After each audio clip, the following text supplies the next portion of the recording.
defense for vulnerable communities in disaster-prone areas. The Building Resilient, Adaptive, and Disaster-Ready Communities, or Be Ready project, aims to better protect vulnerable households from natural disasters.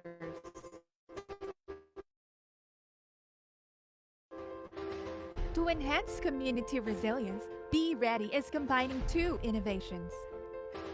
1. A digital weather forecasting and risk modeling technologies for early warning systems. And 2. Financial technologies that enable pre-disaster cash transfer programs. Be Ready wants vulnerable families, especially disadvantaged women, children, and persons with disabilities, to be prepared for disasters with early access to forecast information and financial resources such as monetary aid, insurance, and credit. Aside from families, Be Ready wants to help local government, financial service providers, and local humanitarian actors to practice inclusive, efficient, and safe pre-disaster cash transfer programs. Be Ready aims to build the resilience of local stakeholders in 4 ways. First, we use satellite data analytics on climate and weather forecast and risk modeling technologies. Second, early warning systems are incorporated by local humanitarian actors in existing local disaster preparedness plans. Third, we strengthen the capacities of vulnerable households in communities on disaster preparedness through financial and digital literacy trainings. Finally, with the feedback collection mechanism, we strengthen community resilience through gender inclusion, child protection, and safeguarding. Be Ready was first launched in selected coastal barangays of Salcedo, Eastern Samar, Philippines, an area with high poverty incidence and exposure to typhoon hazards.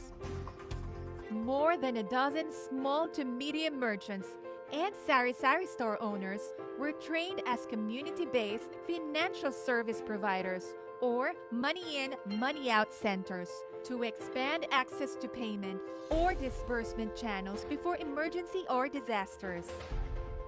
One project participant, Christina, used the 1,700 pesos pre-disaster cash assistance to purchase food, rice, and other necessities.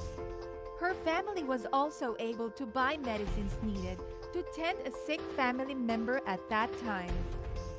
Thanks to Be Ready, Christina and her family are less worried when typhoons are about to come.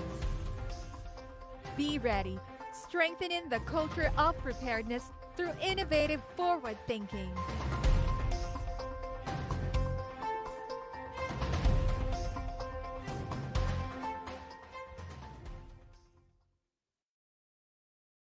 How can we better prepare communities in disaster-prone areas?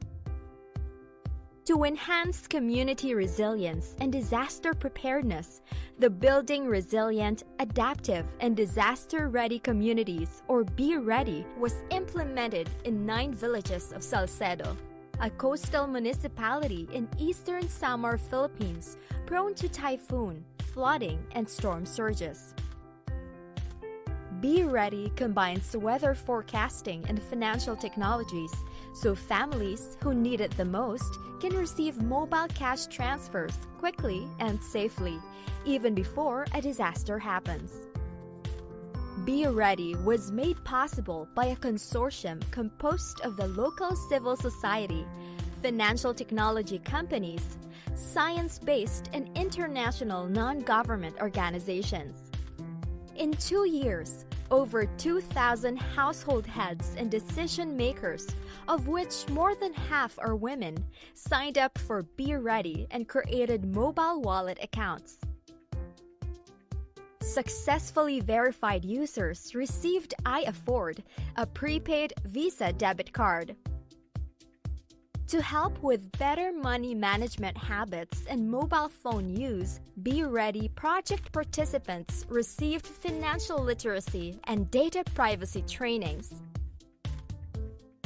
When Typhoon Fanphone made landfall on Christmas Eve in 2019, families who evacuated early received an incentive, a 1,750 pesos or 32 euros mobile cash transfer from Be Ready.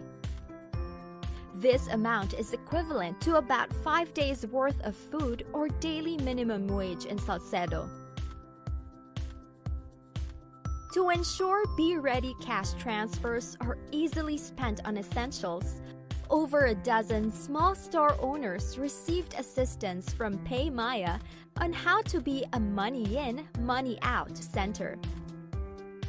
To make weather forecasting models more accessible to the community, members were invited to training sessions and took part in preemptive cash transfer drills. To help Be Ready communities get ready, the project held disaster simulation drills of quick response to early warning systems, rapid evacuation, and quick search and rescue operations. The evaluations on each drills became inputs in improving the plans. In the fulfillment of keeping children safe and protected, Be Ready protection monitors were taught child protection and safeguarding measures, especially in emergencies and disaster situations. Referral pathways on reporting and feedbacking were established too. Aside from positive feedback from the community, Be Ready earned the seal of approval of the local government. A 2020 municipal resolution has formally adopted and approved the innovative Typhoon Forecasting Index of Be Ready. This is how the Be Ready project empowered communities in disaster-prone areas to be disaster resilient.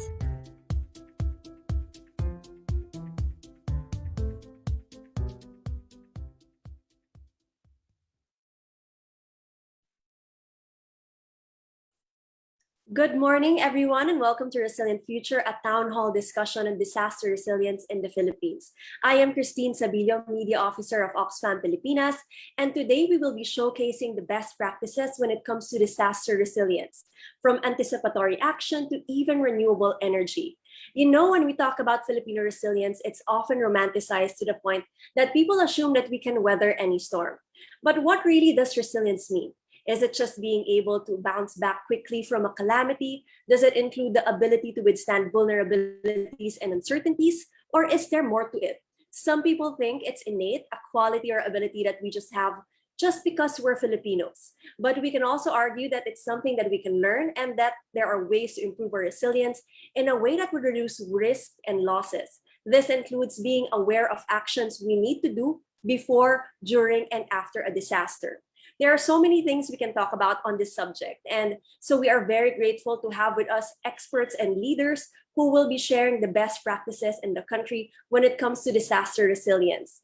But before that, let me just thank all of you who are here with us today, joining us on Zoom or watching on Facebook. We would also like to acknowledge our participants from Virac, Catanduanes, Oras, Salcedo, and Dolores, Eastern Samar, and from Oxfam, America, Nepal, Hong Kong, and Bangladesh. This town hall is organized by us at Oxfam Pilipinas, People's Disaster Risk Reduction Network, Sentro para sa Ikauunlad ng Katutubong Agham at Teknolohiya o SICAT, and ACT. May I just remind everyone to share our ongoing live stream on their social media accounts.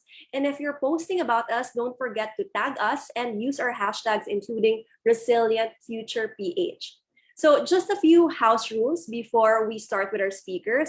First, we want to inform everyone that this webinar is being recorded and live streamed.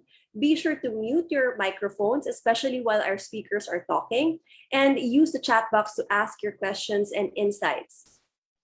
We will be having mini Q&A portions after every speaker. So don't be shy and just keep posting your questions on the chat box or on the comment section of our video on Facebook. Now, to give the opening message and to answer the question, what is resilience? Let me introduce our first speaker. Janice Ian Manlutak is the Humanitarian Leadership Advisor for Oxfam America. She has worked with communities facing large-scale disasters in rural, urban, and conflict areas around the world. Much of her focus is on facilitating aid reform and helping shift power from international to local aid providers. She formerly worked with us as DRR advisor for Oxfam in the Philippines and as program manager of the Uplift program, of which Sharper is an integral part. Let's all welcome Ms. Ian. Thank you so much, Christine, and good morning, good day to everyone, to our colleagues from other parts of the world. So if I could just please have I prepared a few slides, no, just to guide us. Maayong aga para doon sa ating mga nasa Eastern Samar. Okay, so what is disaster resilience? Next slide, please. So if you look at this is actually a root system. No? It's a big tree, and then there's like a pavement, and then this tree is able to adapt, able to expand its roots and survive. So that's one of, I guess I would call this tree a bit of a resilient tree. Next slide, please. And that's a good segue to what disaster resilience is. It's actually the ability of individuals, communities, organizations, and states, meaning governments, national states, to adapt to and recover from hazard, shocks, or stresses without compromising long-term development of the communities. No, so that I think that's important, because sometimes we would have there will be some resilience programming, and then we will address life-saving issues, but then we compromise other things. No, like maybe we save lives, and then at the end of the day there will be hunger. For example, in the COVID-19 pandemic, there is a lot of hunger. I mean, we had quarantines, and so you have to balance those things, no? Like economic recovery with health issues, and then with the long-term prospects of the community. So what is important about disaster resilience is also learning from past disasters. What have we learned from past disasters? What have been the lessons that we can carry, so that when we do our planning again. So I really like the video that was presented before, when they said there was a disaster drill, there was dash drills, and then whatever you learn from that drill is you input into your next iteration of the implementation of the programs. No.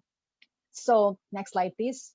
So I also want to emphasize Oxfam's definition of resilience, which we say is the ability of women, men, and children to realize their rights and improve their well-being despite shocks, stresses, and uncertainty. So this resonates with the previous definition, except that maybe in Oxfam it's more pronounced that it's rights-based, and then it's more pronounced also that we deal with uncertainty. So I think all of us, we would know that in this pandemic, no, who would have imagined that a year ago our lives would be so different? Everything is different. That we won't have face-to-face meetings, we won't be able to do the normal things that we used to do because of COVID-19 virus. So those are some of the uncertainties that we are faced with. And many of the disasters that we have in the world are compounded and layered. Like you have COVID-19, you still have typhoons, you have the Taal volcano eruption, and then you also have economic disasters, no, happening. Next slide, please. So why disaster resilience? It's because the traditional humanitarian and development approaches have been inadequate. So we do have, we are not sitting ducks, no? We have the humanitarian response strategies. We also have our development approaches. But what we are saying is we use the lens of resilience as an addition, like it will be more holistic. We will be able to make that connections better. And maybe our programming, our plans will be more long-term and more durable. Because when you talk about resilience, you're dealing with, you are considering the hazards, meaning typhoons, no? Yung hazards is bagyo, earthquake, so yun yung mga hazards, no? Even drought, tagtuyot. And the risk that we are faced, and then our exposure also, because you might also have a lot of hazards, but if you're not exposed, maybe because you have a better house, you are located in a safer place, then you're not exposed. And it also talks about your capacity, so that's very important. So when it comes to resilience programming, we are saying we're not just saving lives. We have to save. It's about saving lives. You protect the infrastructure, the livelihoods, the social system, and environment.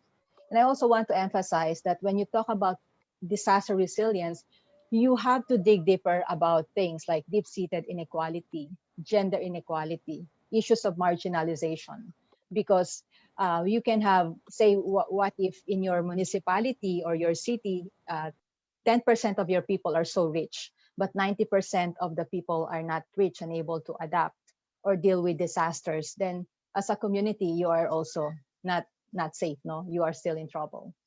Next slide, please. So how do we build disaster? So resilience building is a process, and the lens you use that can be both long-term and short-term. Example, if you anticipate climate change will wreak havoc with the predictability of your farming system, as early as now, you start studying your options to change. Maybe one, do you want to change your farming practices?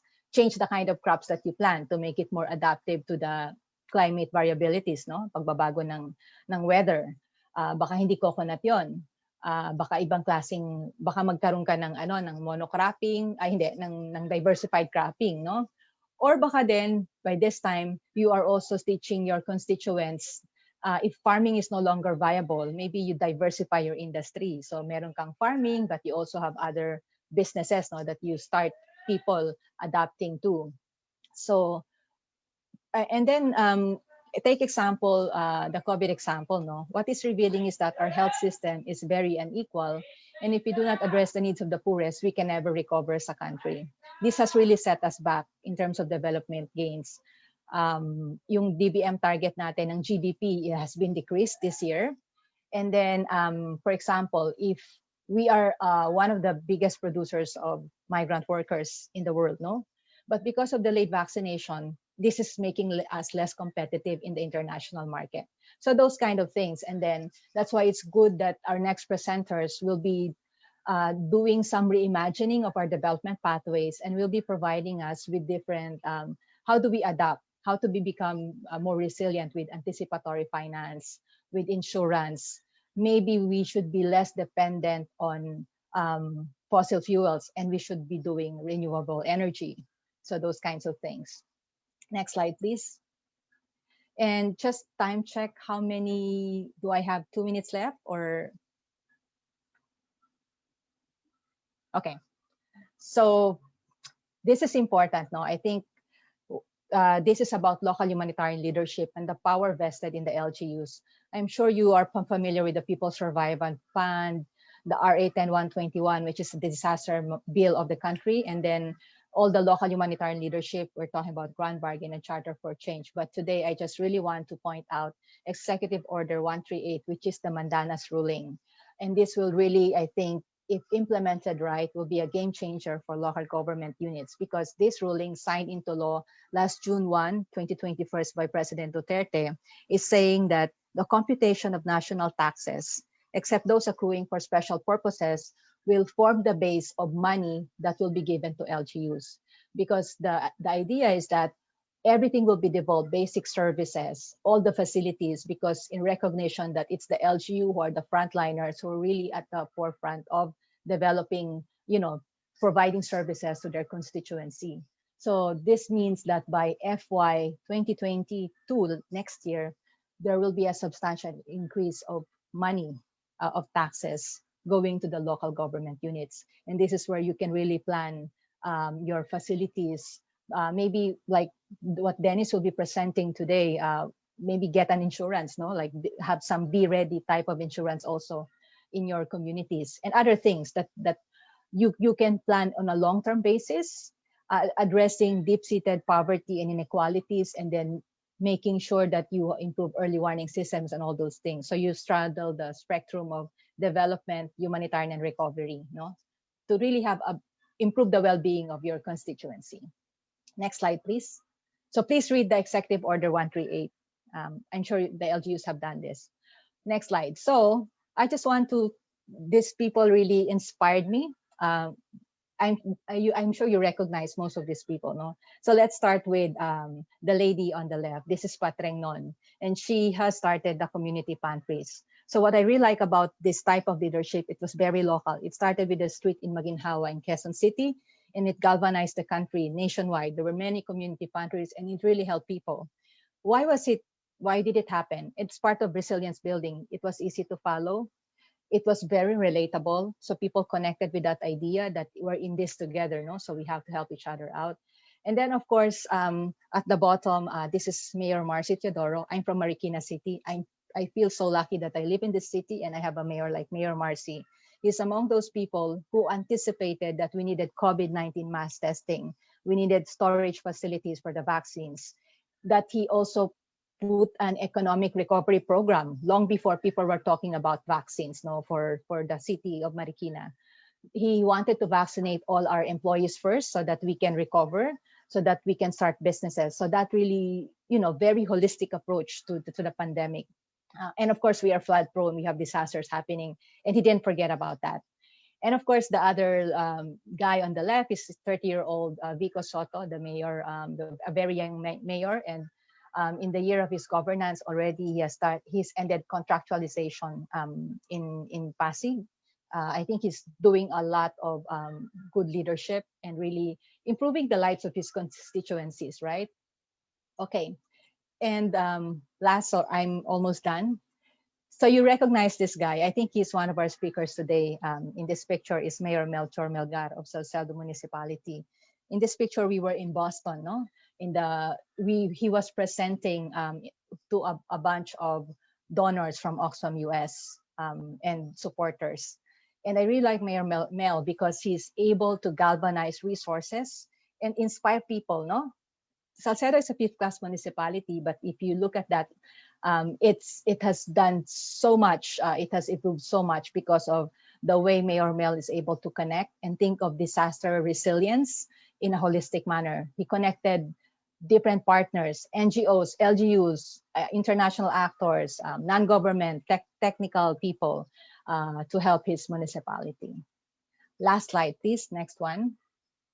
Okay. Sorry, I won't be limit myself if I don't show this picture.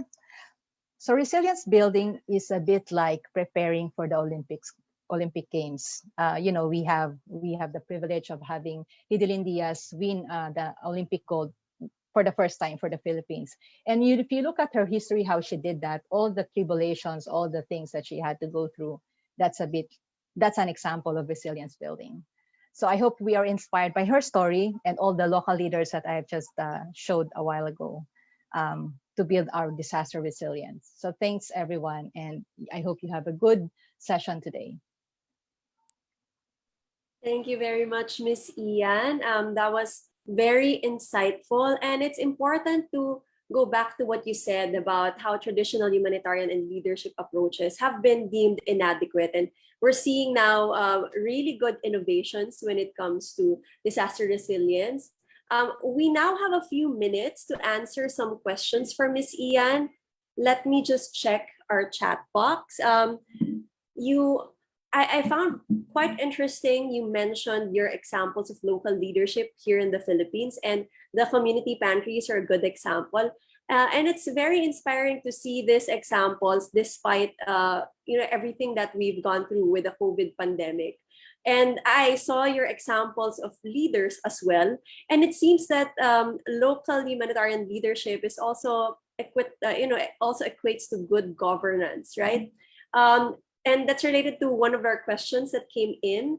So someone asked, what is the role of LGUs or local government units in disaster resilience building? So Ms. Ian, what can you share about that? Yeah, I think our hopes actually are vested in the LGUs when it comes to disaster resilience building. No, as we said, the LGUs are the first responders.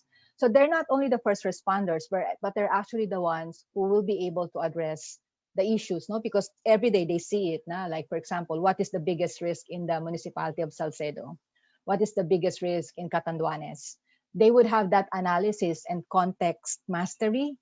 And in the LGUs, that's where you plan your comprehensive land use development plan, that your economic development plan, and all the other plans I don't know, before I think there were 18 plans that the LGUs has to plan for. I hope now it's comprehensive and it's less than 18 plans. But that's really where you address the main issues, because you see it every day. That's why, as I said, if LGUs can leverage those policies that we have, the Mandanos ruling and other laws that we have, and have really good leaders, good governance, and leaders that also have good succession planning. I think this is important because sometimes in the Philippines, we are led by popular, like we sometimes it's more a personality kind of leadership where it's someone is very popular and then they don't train the second generation of leaders. And I think that, so after 3 years of 3 terms, the mayor leaves and then there's no one to take over to continue. So I hope that we take that into consideration, because you need good leaders with good succession planning too.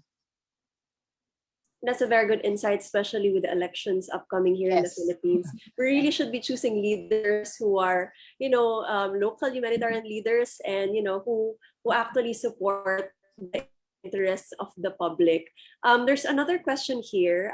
What would be your advice for the LGUs present today? Because we also have LGUs who might not be part of our programs, who are just starting out to be more disaster resilient. What's the first step for their resilience strategy? What do you think would be the best entry point for them? Listen and learn. I think the good thing is that we really have a lot of good examples and good practices.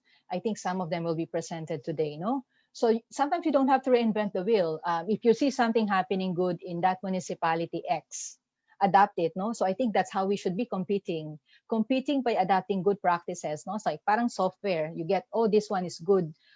There's something good happening in Pasig. Let me copy that and make it your own, So put a stamp of it, because hindi naman pwedeng cut and paste. You have to modify it based on your context, but really listen at make those good examples be part of your governance, and also make connections. I think that's important. There's so new technology, new things happening around the world. So get out of your LGU, listen outside, and then bring them back and implement them.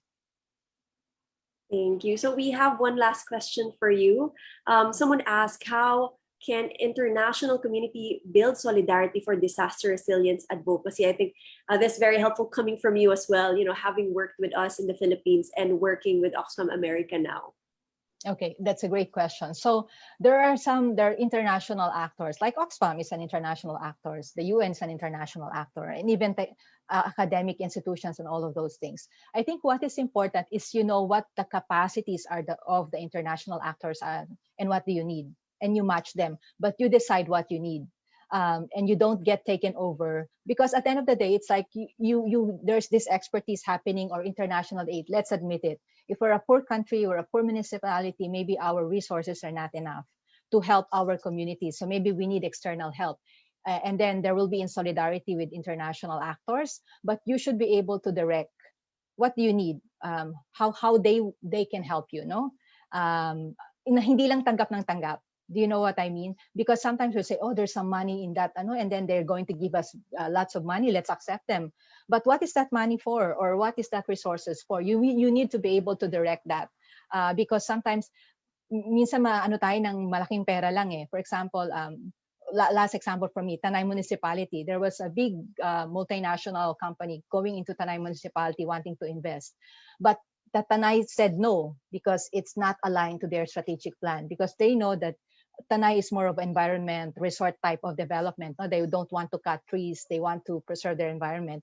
And they know that this multinational company will give them lots of money, but will destroy their environment. And in the long term, it's not good for everyone. So they said no. So you should be able to make those analyses for the long term. Thank you so much, Ms. Ian. And something to think about for everyone listening in, especially with the elections upcoming. So leadership is really very important when it comes to disaster resilience. Thank you, Ms. Ian. Now, before we move on to our next speaker, let me just greet some of our participants today. We have our partners from the Sharper and Be Ready areas. So we have municipal employees as well, and officials from Salcedo, Eastern Samar, Kinapondan, Balangiga, Eastern Samar, Lawaan as well, and Dolores, and Virac, Catanduanes. Also Oras and Cotabato, Mindanao as well. So hello and good morning to everyone, and especially to our guests from the international community as well. So I'm seeing here there are also some from Maasin, Leyte, who are watching on FB Live, and Bulacan and Laguna as well. So thank you everyone for tuning in, and don't forget to share our live stream on your social media accounts so that more people can learn about disaster resilience this morning. So now we have our next speaker. You already saw him on the slides of Miss Ian, actually. Attorney Melchor Margal is the municipal mayor of Salcedo, Eastern Samar.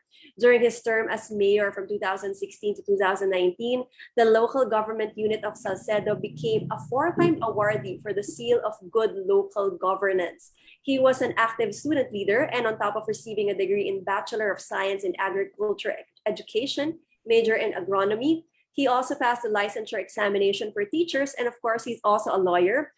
Before becoming mayor, he worked for the law department of the National Bureau of Investigation. And as everybody knows, he's a very staunch supporter of our Be Ready program. Let's give Mayor Mel a warm virtual round of applause. Good morning, everyone. Can I share screen?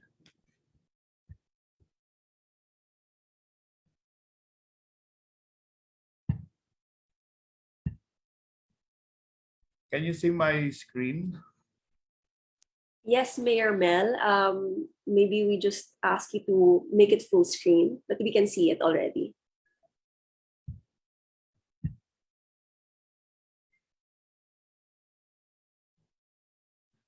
Okay, is it okay already? Can you see my... We are seeing I think, including the notes. I'm not sure. Can our tech staff help us out?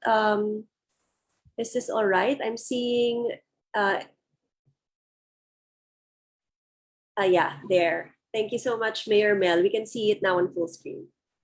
Thank you, Ma'am Christine. Thank you, everyone. I would like to greet my colleagues at the local government unit, especially at our municipal social hall, who are having their face-to-face meeting, participating with us, and all other local government units in this meeting.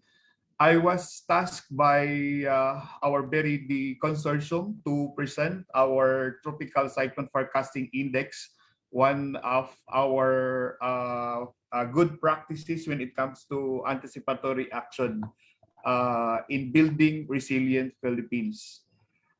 This project is building resilient, adaptive, and disaster-ready communities project.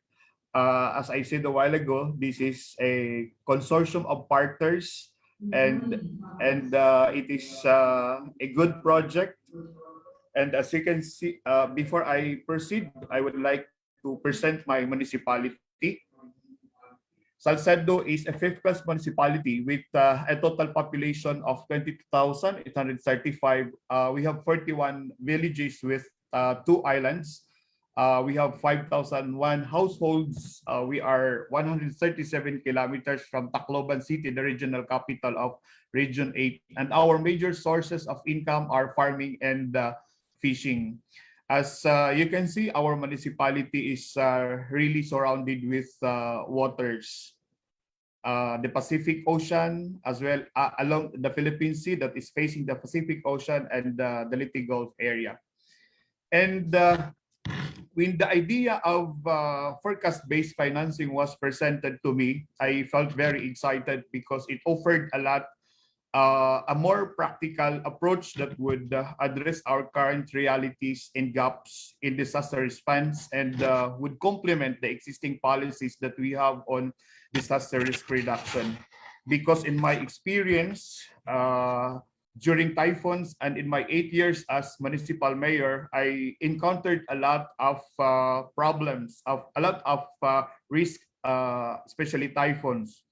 Right now, we are undergoing, or we are experiencing, the compounded risk with the pandemic. The BRD project is as you can see on the screen, is just a simple. First is we have, as you can see at the diagram, there is this typhoon, for example, that enters into our Philippine area of responsibility. Then we look at the severe weather bulletins that is issued to us, and we warn the people that there is this incoming typhoon, and based on our early warning system, we prepare for the preemptive cash transfer. Then if the Municipal Disaster Risk Reduction and Management Council is convinced that really the typhoon will really affect the municipality, then we transfer the money to their iAfford card or to their cell phone, and they can get their money with our money in, money outs, which I will be discussing later. So the goal of the project, of course, is to better protect vulnerable families from natural hazards using combined innovation on parametric forecasting and digital finance to save lives. So there are two elements for us to make this very deep project become successful. First is forecasting and digital finance. The location of participants, actually we, in our Very D1 project, we piloted 9 barangays, and we targeted 2,000 beneficiaries.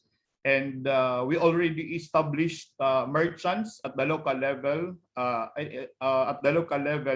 and they are considered, as I was mentioning about the money in, money outs outlets in our municipality, where the people, or whenever there are disasters, or the Municipal Disaster Risk Reduction and Management Council decides to release the preemptive cash transfer assistance, then they get their money at our memos. As you can see, this is our. I would like to introduce first the consortium partners of the BERID project. Oxfam is the consortium lead of the project, and the global parametrics is also an international organization that uses an innovative technology that predicts weather patterns based on combinations of easily measurable environmental indicators such as wind speed, ocean surface temperature, and humidity. Of course, Plan Philippines, Plan International is doing the social protection aspect of the BERID project. They ensure that dignity and right of people are well taken care of, and that laws on VAUSI, women's rights, children's rights are well protected. They make sure also that social protections monitors are activated before, during, and after the preemptive cash transfer. We also have partners, Paymaya, our financial technology partner. We have PDRN, our social protection community mobilization finance literacy partner, who are really on the ground doing the works. Then, of course, the local government unit of Salcedo, who are doing the policy frameworks in order for us to adopt the BERID project in our locality. And this is supported by Dutch Relief Alliance, UK Aid, and Oxfam Novi. And how does the BERID work? First is that there is this weather parametric forecasting that predicts weather patterns based on combinations of easily measurable environmental indicators. Usually, the local government units receive a notice or a codex coming from the DILG that tells us that there is this incoming typhoon that enters into our Philippine area of responsibility. Or even if it does not yet reach the Philippine area of responsibility, the DILG already informed us that there is really this typhoon that is coming. Then the second is that the signal, there is these indicators that there is this likelihood that the typhoon is going to strike in a given community. Like say, for example, in the municipality of Salcedo, just like what you've been saying on my screen. Then the third is that if a certain percentage of the forecast exceed the predetermined threshold, the payout is triggered. meaning to say we have this index that the MDRMC and other stakeholders have agreed that if that threshold is met, then there is this trigger, and that would convince the MDRMC to go for the release of the preemptive cash transfer assistance to the beneficiaries. Then the fourth is that the community members receive cash straight on their Visa prepaid card, or they can have their cell phones as long as they have this confirmation and present it to our money in money out outlets and the barangay, and they can get the either cash, food, or medicine, or construction materials, depending on what they really need. Our anticipatory action is preemptive cash transfer, and we decided that it should be that assistance before disaster should be given 3 days before the landfall. This is what I was talking to you, our tropical cyclone forecasting index. This tells us the triggers for the preemptive cash transfer. These are the triggers that will convince the MDRRMC that really there is this typhoon that is coming, and that if the index or the thresholds are met, 60% of the thresholds of these triggers, if it is met, then we release the money, the preemptive cash transfer. Please take note that the Municipal Disaster Risk Reduction and Management Council decided that the cash transfer must be given 3 days before landfall. This was agreed because based on our discussion, it needs people to prepare 3 days before landfall. And there is this likelihood based on available data that 3 days before landfall, it will affect the area 3 days before.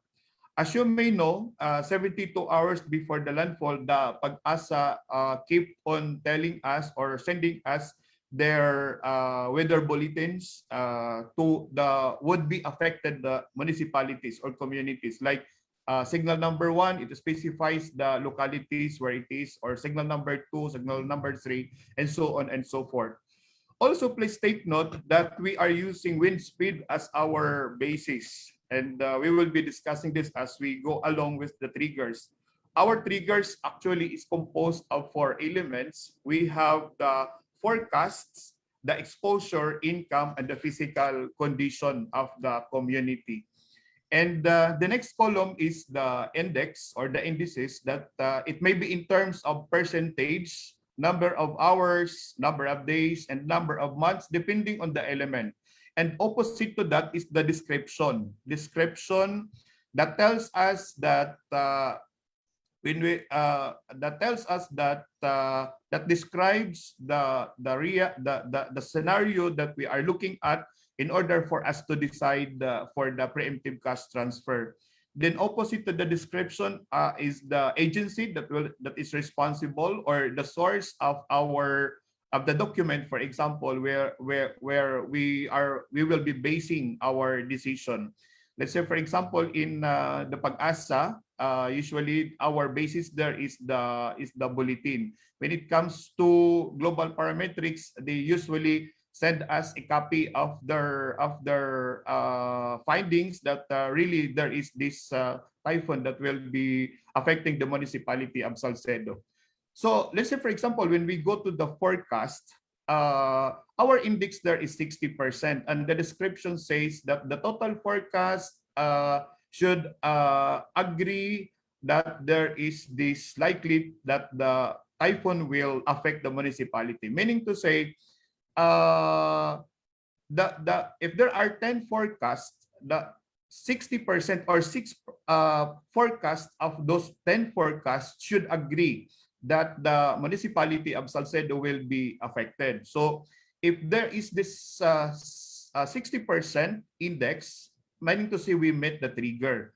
And also when it comes to wind speed, it should be 67 kilometers per hour, and the 67 kilometers per hour under the description, and our source of our description for this is the severe weather bulletin that is being issued to us by Pag-asa. Like for example, it will result to damage of light materials or houses. Then it will affect the about 40% of the total population and everything. The local government units or the local chief executive knows this because from time to time, the ILG or the Pag-asa sent us a copy of their severe weather bulletins, especially during if it is about to landfall in our municipality or locality. So that is for the forecast. So meaning to say, our index is 60%. That means that 60% of the total forecast must agree that the typhoon is about to be to bring damage to the municipality, and that it is already signal number 2, having this 67 kilometers per hour. When it comes to exposure, the sub-elements there are people, dwellings, livelihoods, lifeline, as well as social services. Usually, in our early warning system, because of this of our preemptive cash transfer, 3 years ago, before the typhoon or before the landfall of the typhoon, we usually do the pre-disaster risk assessment, and these are our basis. We look at this pre-disaster risk assessment as our basis as to how many people will be affected, how many dwellings will be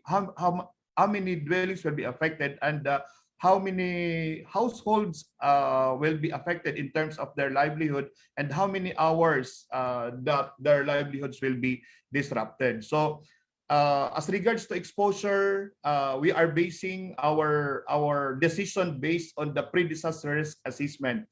And meaning to say, if 15% of the people based on the pre-disaster risk assessment will be affected, then we meet the trigger.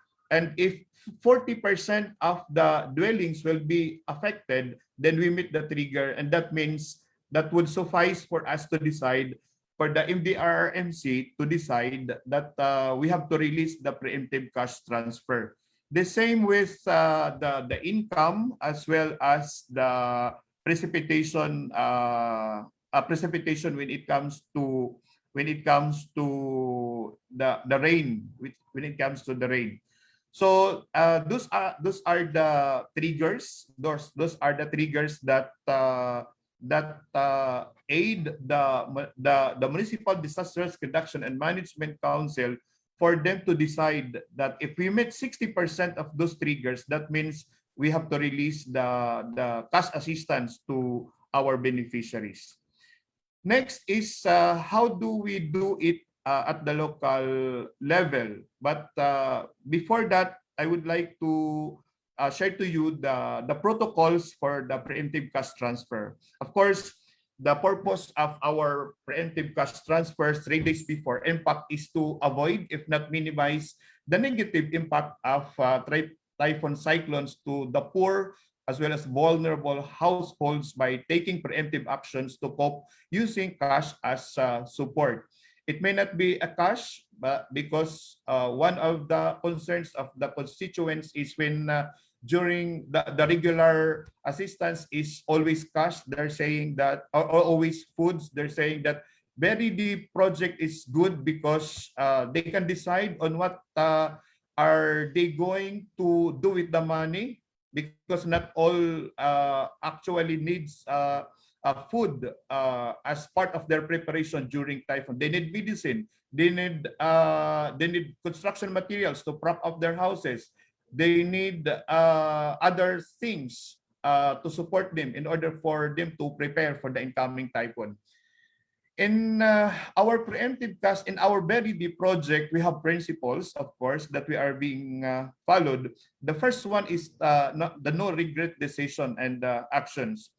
We are not 100% sure that the typhoon will not bring damage to the municipality. However, given the available data that 3 days before landfall, there is this likelihood of bringing damage to our community, then we will decide for the preemptive cash transfer. Whatever happens, no regrets. That is why it is very important that there should be a criteria in the selection of the beneficiaries, of course, to maximize resources.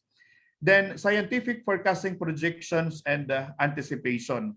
The parametric forecasting is based on past and present information, dates back 60 years of historical data to create this model. The global parametrics actually research the history of the typhoons that reached our municipality as far back as 60 years ago. And based on that model, they can predict as to whether or not really, based on available data, that the municipality will be affected. And that forecast as the primary element of tropical cyclone forecasting shall be the basis of the MDRRMC leadership to decide whether or not to activate the cash transfer intervention. So as I was saying, one of the elements in our very deep project is the scientific forecasting or projection. Then next principle is trust. In every disaster, time is of the essence, and it needs fast decision making that requires collaborative actions of all stakeholders, including the agencies within the MDRRMC, non-government organizations, and the private sector. That is why trust is very important. The next is we are biased to most vulnerable household who has less physical capacity to cope during disaster. The degree of vulnerability is the determining factor of people's susceptibility of impact of tropical cyclones. As always, the poor are the most vulnerable to the community that we commonly live in an unsafe location, fragile housing structure, daily and low earnings with no reserves, and other factors that often the hardest hit by disaster. Of course, we bank on transparency, accountability, and hopefully a locally led very deep project. Good governance, as the previous speaker had mentioned, is a key when it comes to implementation of our programs in our municipality. That's why participation, empowerment of the people is very important. Then the policy framework, everybody knows this because the Municipal Disaster Risk Reduction and Management Council is guided on this. But I just want to emphasize the ILG memorandum circulars, which is the one that we are using. We have this whole the whole of the government approach by the DILG, and we have this operation listo, yung to the point that this memorandum circular is mandating the local government units to the mainstream into the family. So I think those are the things. But I just want also to mention, because in the structure of the Municipal Disaster Risk Reduction and Management Council, we have this money in, money out outlets, and their role is to make sure the availability of cash in case of activation of preemptive cash transfer, and the coordination with the MDRRMO and the DSWD in the regular mapping and updating of memos, database, and actual disbursements. Then also with we included in our structure in the MDRRMC the protection monitors, and their role is to facilitate referral pathways of individual that are confronted with issues related to their safety, dignity, and rights. Also, they have to monitor the status of the individual digital account, and if necessary, technical assistance to address problem encountered to their account. So those are the scope, as well as the accountability, as well as the local government units mandate in ensuring that all of these are in place in every disasters. In our pre-disaster, in our preemptive cash transfer model, we have 4 cycles. The first one is preparedness, and Preparedness in this context aims to establish or enhance in advance the critical ingredients of implementing forecast-based cash transfer to anticipate the occurrence of tropical cyclones. And the major activities covered under this period includes the updating of the plans, of the contingency plan, pre-disaster risk assessments, as well as resource allocations and many other activities. Then the second cycle actually covers this pre-disaster impact period this is already what we call the 3 days before landfall, where we are going to decide for the preemptive cash transfer. And it is activated once weather disturbance was detected by the Pag-asa to hit the Philippines and will affect Visayas region. And this covers the action at least 3 days to 6 days before the projected hit of tropical cyclone to the municipality of Salcedo. Tropical cyclone may or may not directly hit the municipality, but will be affected by at least 67 kilometers per hour, as I was saying. Then, among other activities, this is sustaining and close monitoring of the development of tropical cyclone during the 3 days period. Then, convening the Municipal Disaster Risk Reduction and Management Council, studying whether or not the triggers are being met. And if the triggers are met, then the Municipal Disaster Risk Reduction Management Council will issue the release order of the cash assistance. Then the next cycle is post-disbursement, where it involves monitoring of the cash transfer as well as reconciliation and reporting.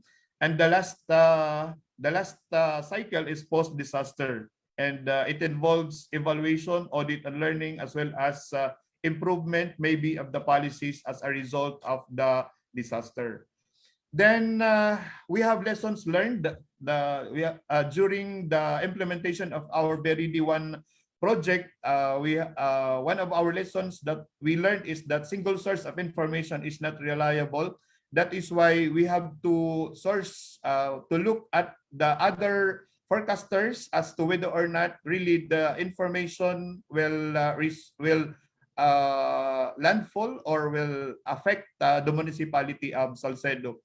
And in making the triggers, especially the index, it has to be kept simple and easy so that it will be understood by the populace, especially our constituents on the ground. Then, of course, early action should be institutionalized by local government units. In our case, we are a fifth-class municipality, and we allocated human resources who will do in sustaining the BERID project. And in fact, we have already this resolution by the Sangguniang Bayan that will institutionalize or sustain the BERID project in our municipality. We have the BERID-2 project. We call that already as LGU-led, where I have employees, regular employees that is assigned, who are helping PDRRN on the ground, doing the registration and identifying who are to be prioritized of the BERID-2 project. Then enabling policy environment is key. And yes, it is very important because right now what we are using is the policy that assistance should be given after the landfall or even after the declaration of a state of calamity. But we want to change that, and it should be 3 days before, because of many reasons that really economically, socially, it is really very good if assistance is given 3 days before landfall. Then the design as well as the standard operating procedures should be undertaken with the help of the stakeholders. They should have ownership actually with every activity or program with regards to DRR in the locality. And when it comes to innovations, because our stakeholders, especially in the community, when technology is involved, it's really very hard for them to grasp. And in order for them to understand, they should be involved in the design of the project. I've been presenting this very deep project in the international organizations as well as in the national government, sharing this with our partners also. And yes, this has gaining wide attention already by especially the United Nations, where they were already planning to go with the anticipatory action in their programs.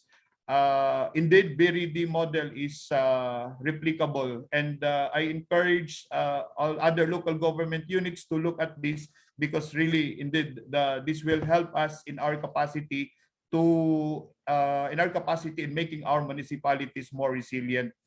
Our scaling pathways, our moving forwards is that hopefully preemptive disaster finance programs will be adopted by other municipalities. Then hopefully the national government will be convinced that parametric-based trigger index as basis for anticipatory action is good, and that BRID has to be sustained with financing mechanisms, especially by the local government units, especially in the updating of our contingency plans, as well as our DRR plans.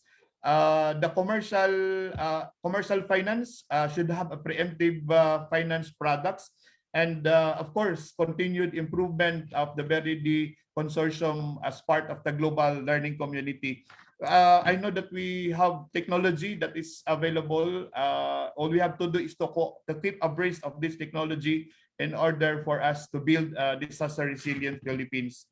Again, I know that my time is up already. Thank you very much. I hope I shared to you a valuable information regarding disaster resilience. Thank you, and good morning. Thank you so much, Mayor Mel, for that very thorough discussion of how Salcedo is implementing the Be Ready program of Oxfam and its local partners. You know, I'm very interested in how Eastern Samar is doing disaster resilience, because before I joined Oxfam, I was actually a journalist and I covered the aftermath of Yolanda. And we all know what happened there. And I actually saw the difference of the outcome of some leaders who were really prepared before the typhoon came, and others who were unaware of what the possible effects were. So I think this was very helpful, especially for the other LGUs listening in. Be Ready is really impressive, scientific, and very innovative. So we have a few questions already for you. Let me just ask them. Our first question is,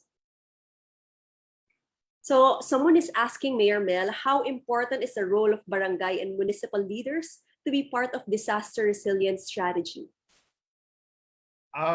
Yes, they are really very important, because at the end of the day, the success of the implementations of DRR programs actually is at the barangay level.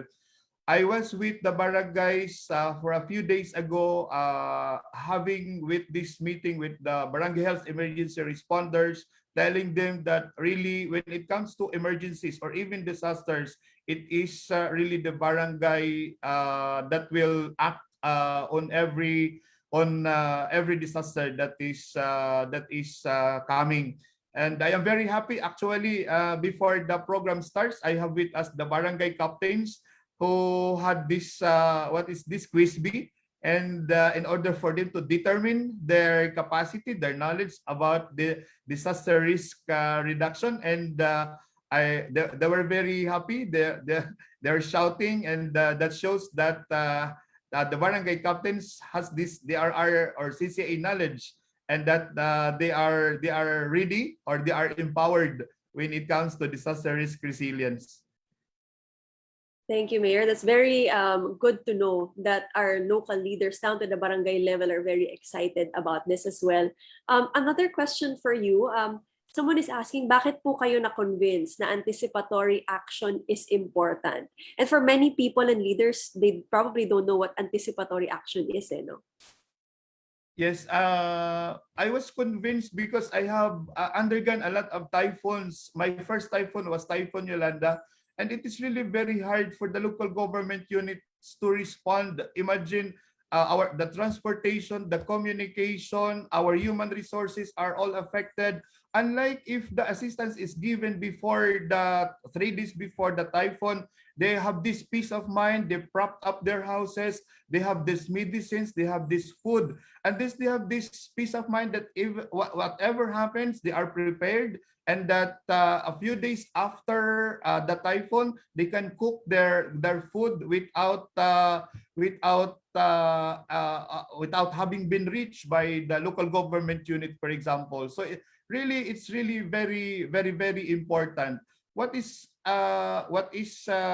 important is we have this data that is available for us, and we have these triggers, we have these indices that guide us that really the municipality will be affected, and that 3 days before landfall, we already have this cash transfer assistance to them in order for them to buy what they really need. And also, people are tired and receiving usually food immediately after the typhoon.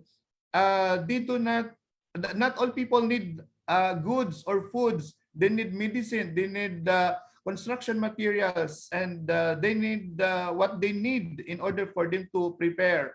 Especially our vulnerable people, the pregnant women has to buy their needed things before they go to the evacuation centers. It's really very dangerous for pregnant women to come to our evacuation centers without having with them the necessary things that they need.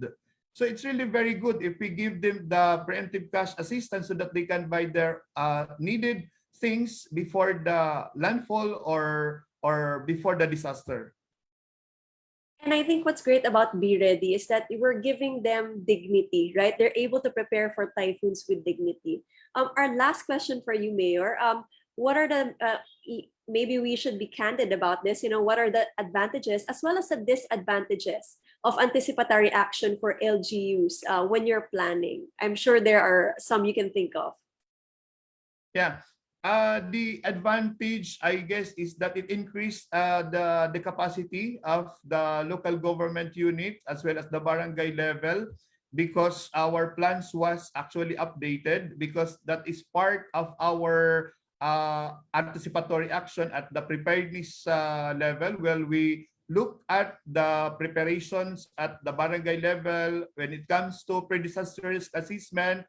They have to get the data, and that they are really enforced to get the data. Otherwise, we will not have this basis for us to release the preemptive cash transfer. And of course, one of the advantage also is these people have peace of mind already, because even whatever happens, there is this food or medicine, or their houses are already secured. For me, that is really very important. And even immediately after the typhoon, they can stay on their homes because they have this a good goods or needed goods for the 3-day period after the typhoon. I think one of the disadvantage is that well, this is I discussed about the no regret principle, where it is really very hard. We cannot say that it is that the typhoon will surely be 100% will affect the municipality, because it's a typhoon. It changes from time to time its direction. But as long as we meet the trigger, then that means no regrets. It's there. And also, one of our the disadvantage, I guess, is that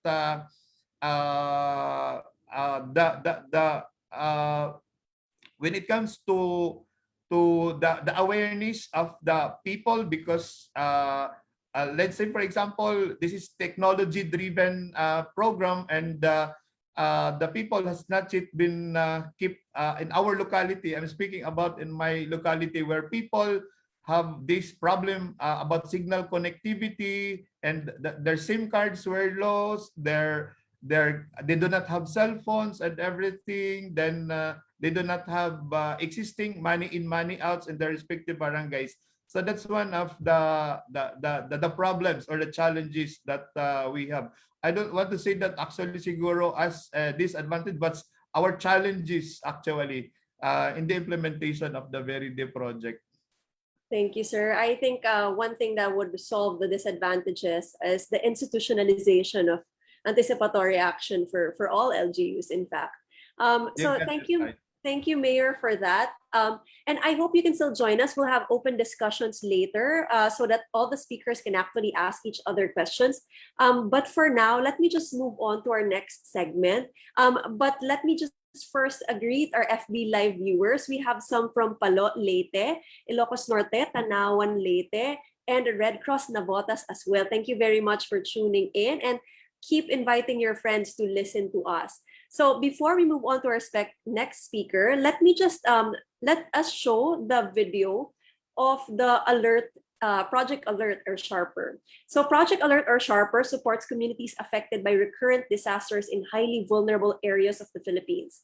It has to have enhanced capacities for disaster preparedness, response, and recovery, and so that they are better equipped to co-lead on relief and recovery efforts in collaboration with local authorities with the overall aim of reducing vulnerability and suffering among disaster-prone communities. This is supported by MACP and Oxfam America.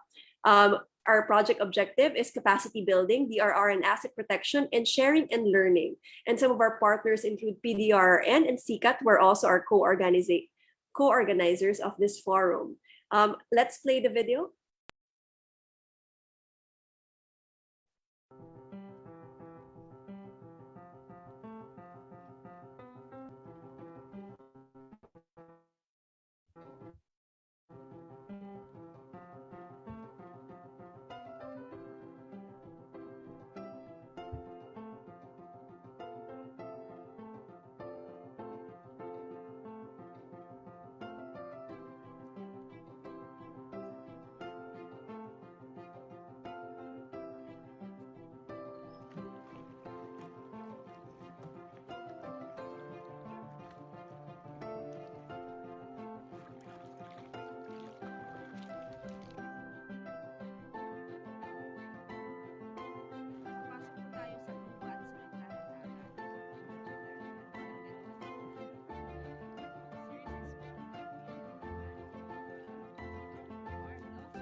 Thank you very much for that video. I hope we learn more about Sharper and Project Alert as well later.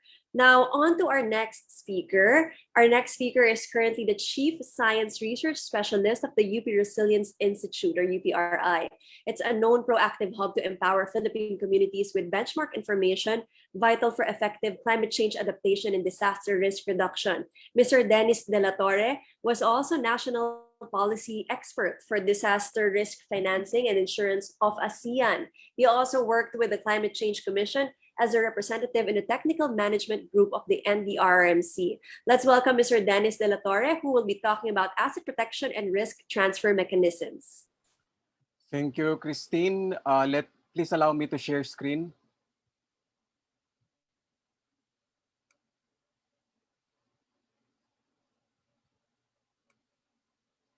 Okay, can you see the presentation now? Yes, sir. We can see it full screen. Thank you. So I'll be discussing the policy implementation of risk transfer mechanism in the Philippines. And in relation to that, let me just say that a lot of concepts have already been explained by Mayor Mergal. This is in relation to the triggers.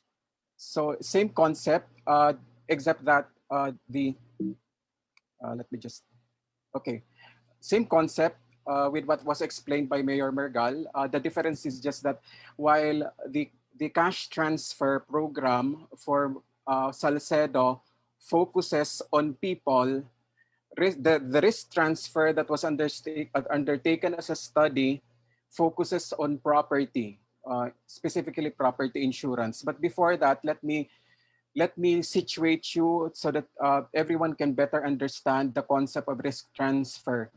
So risk transfer is the process of shifting the burden of financial loss or responsibility of risk financing to another party, usually through the mechanism of insurance and even reinsurance, or through legislation or other means. So it should be differentiated from risk pooling and risk transfer in relation to risk retention. For risk retention, for example, for Salcedo, it can choose to finance its own risk activities, or risk reduction activities rather. For that's risk retention. So the source of financing to fund your disaster risk reduction activities will come from your own. While for risk transfer, literally you transfer the burden of financing to another entity, but of course, you'll pay a specific premium. What are the features of risk transfer mechanism? Number one, it's ex ante or anticipatory and uses innovative insurance. And it should be seen as part of an entire comprehensive risk management strategy. In short, at the local government, it should be part of the local disaster risk reduction planning process. Now, let me just note, the earlier definitions are based on RA 10121, the DRR, the Disaster Law of the Philippines. Let me just take note that based on the updated National DRR Management Plan for 2020 to 2030, issued, circularized actually this, or published especially this year, it has the following more comprehensive. Again, it's shifting the burden of financing, whether your target is household, community, enterprise, or state or authority, and that's in exchange for compensatory social or financial benefit. So it embraces the definition embraces now the payment of a premium for a much larger payout later if and when the event insured against happens, such as a specific typhoon hitting a Salcedo, say, for example. Now, there are specific categories of risk transfer, and this is called from the GFDRR of the World Bank. So they have this specific categories. The sovereign disaster risk financing. Remember, the state can go into a risk transfer strategy, and that's sovereign disaster risk financing. Let me just mention that property catastrophe risk insurance is what our study delved into, especially at the local government. There's also agricultural insurance. I'll show you a specific example later. And there's disaster microinsurance. And for disaster microinsurance, it looks at protecting livelihood, especially at the level of your vulnerable sector, say farmers, fisher folk. Now, the main categories of risk transfer mechanism, according to DRFI policy areas, the following are the benefits. So increase, essentially it's fiscal resilience, or resilience through fiscal measures, whether you're talking about sovereign disaster risk financing, property catastrophe risk insurance, or disaster-linked social protection. So if you take a look at the beneficiary, it straddles levels. For beneficiary, for sovereign DRFI, that's governments. For property catastrophe risk insurance, it's homeowners and even MSMEs. And the disaster-linked social protection, it's specifically targeting the poorest, the most vulnerable. Now, this is what's in the old NDRRM plan. Please take a look at the fifth outcome. Communities have access to effective and applicable disaster risk financing and insurance. This is now how it looks, the updated NDRRM plan. This is the snapshot of all the thematic areas from prevention and mitigation, preparedness, response and early recovery, and rehabilitation and recovery, including the specific outcomes. Again, outcome 5 is DRFI is classified as outcome 5, part of prevention and mitigation thematic area. Now, for the updated NDRRM plan, this is now how it looks. If you take a look at the goal, the essential change on the left side, the leftmost column, this provision or the goal, the articulation of the goal integrates already what is called as future proofing. So remember that for disaster risk reduction before, it always looks at historical loss and damage data. But now, especially with climate change, specific policy making or policy and practice should integrate the future scenarios for climate change so that you'll be able to plan better. So again, with respect to the objective, take a look at objective number 5. It's access to the RFI, and take a look at the outcome. So again, the 5th outcome, the classification under the old NDRRM plan was retained, but it was enhanced under the updated National DRR plan. So communities have access to effective, responsive, and inclusive social protection, risk financing, and insurance mechanism. Let me just point out that the terminology social protection has been emphasized in this plan, and you'll see that later on if you take a look at the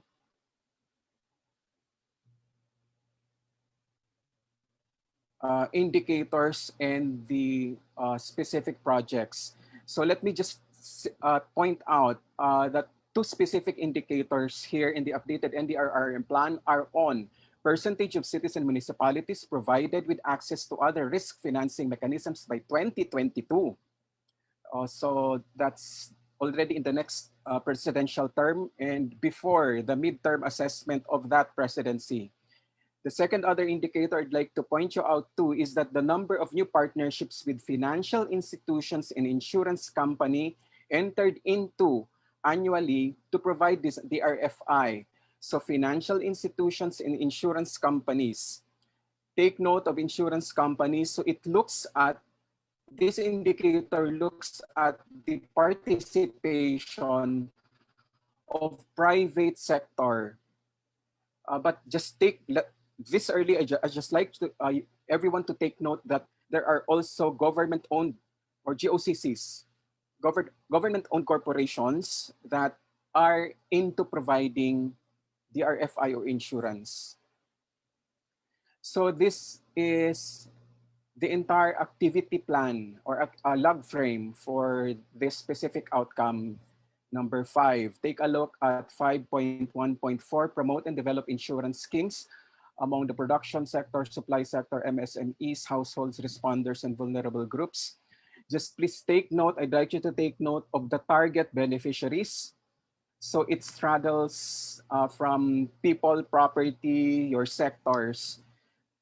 And take note also that there's supposed to be a specific activity on creating an enabling environment for private sector participation. That's why I highlighted the earlier indicator specifically addressing this. Now, another national plan which is very, very significant is of course the Philippine Development Plan of the present. How are your DRFI embedded as key strategies? So we have Chapter 11 of the Philippine Development Plan, identifying innovative insurance as part of key strategies. And particularly it cites that facilities for adaptation, including risk transfer mechanisms is a key strategy. And in relation again to climate change and DRRM financing, access should be maximized from information to actually policy implementation, especially at the level of LGUs. And this, for the PDP plan, risk transfer mechanism, climate change considerations, this has been updated as already mentioned in the goal of the updated NDRRM plan of future proofing. The future proofing refers to climate projections. Now, the third highly significant national strategy or national document in the Philippines is the DRFI strategy, or disaster risk financing and insurance strategy. So please take a look.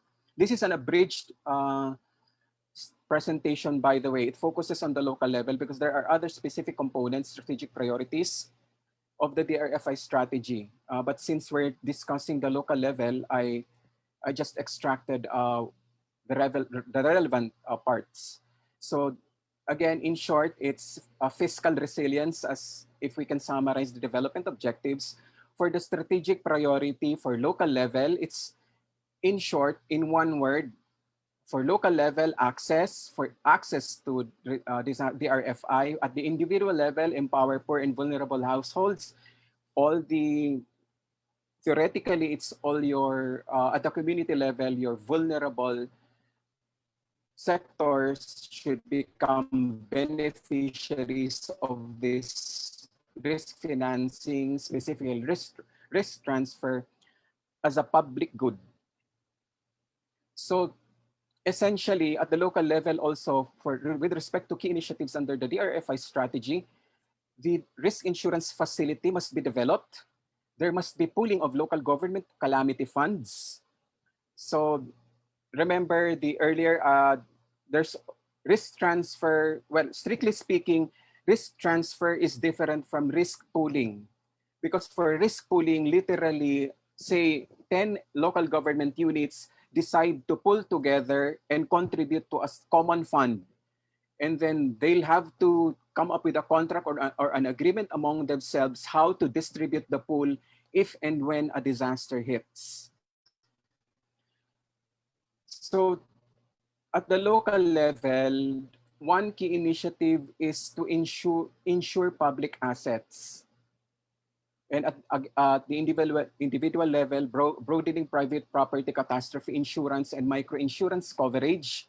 So again, why did I mention that one of the indicators is private sector engagement? It's in relation to our GOCCs also having that function. Specifically, I'll mention them now. For property insurance, that's the government's service insurance system. And for agriculture insurance, that's PCIC, Philippine Crop Insurance Corporation. So I'll not discuss this extensively, except that to mention the same concept already mentioned by Mayor Mergal. We use parametric insurance, meaning for risk transfer, at the end of the day, we look at triggers, because otherwise, especially for insurance, the traditional insurance design is that it is indemnity-based, or at the end of the day, an individual has to prove loss and damage first to the insurer, and then it even goes to a third party, that's the adjuster, insurance adjuster, before a payout is made. It takes so long, even as long as 6 months. But by that time, the timeliness for the need to finance recovery and rehabilitation activities may have long passed already, and consequential loss and damage would have been experienced by the targeted beneficiary. So let me emphasize what are the key elements of an innovative risk transfer program. I've mentioned this, I've hinted on this already regarding why we need to use parametric insurance. That's immediacy of payout. In short, this financing should be made available at the time that our target beneficiaries, our vulnerable population, have experienced loss and damage. So it affords them, once you give the payout, it affords them some financial flexibility to finance immediate recovery and rehabilitation. Well, let's just say it's immediate recovery. The other important element of innovative risk transfer mechanisms is specifically targeting the poor, because the poor are not only very vulnerable, but they are the ones who will need all of these social protection mechanisms, because they don't have sources to finance their own recovery.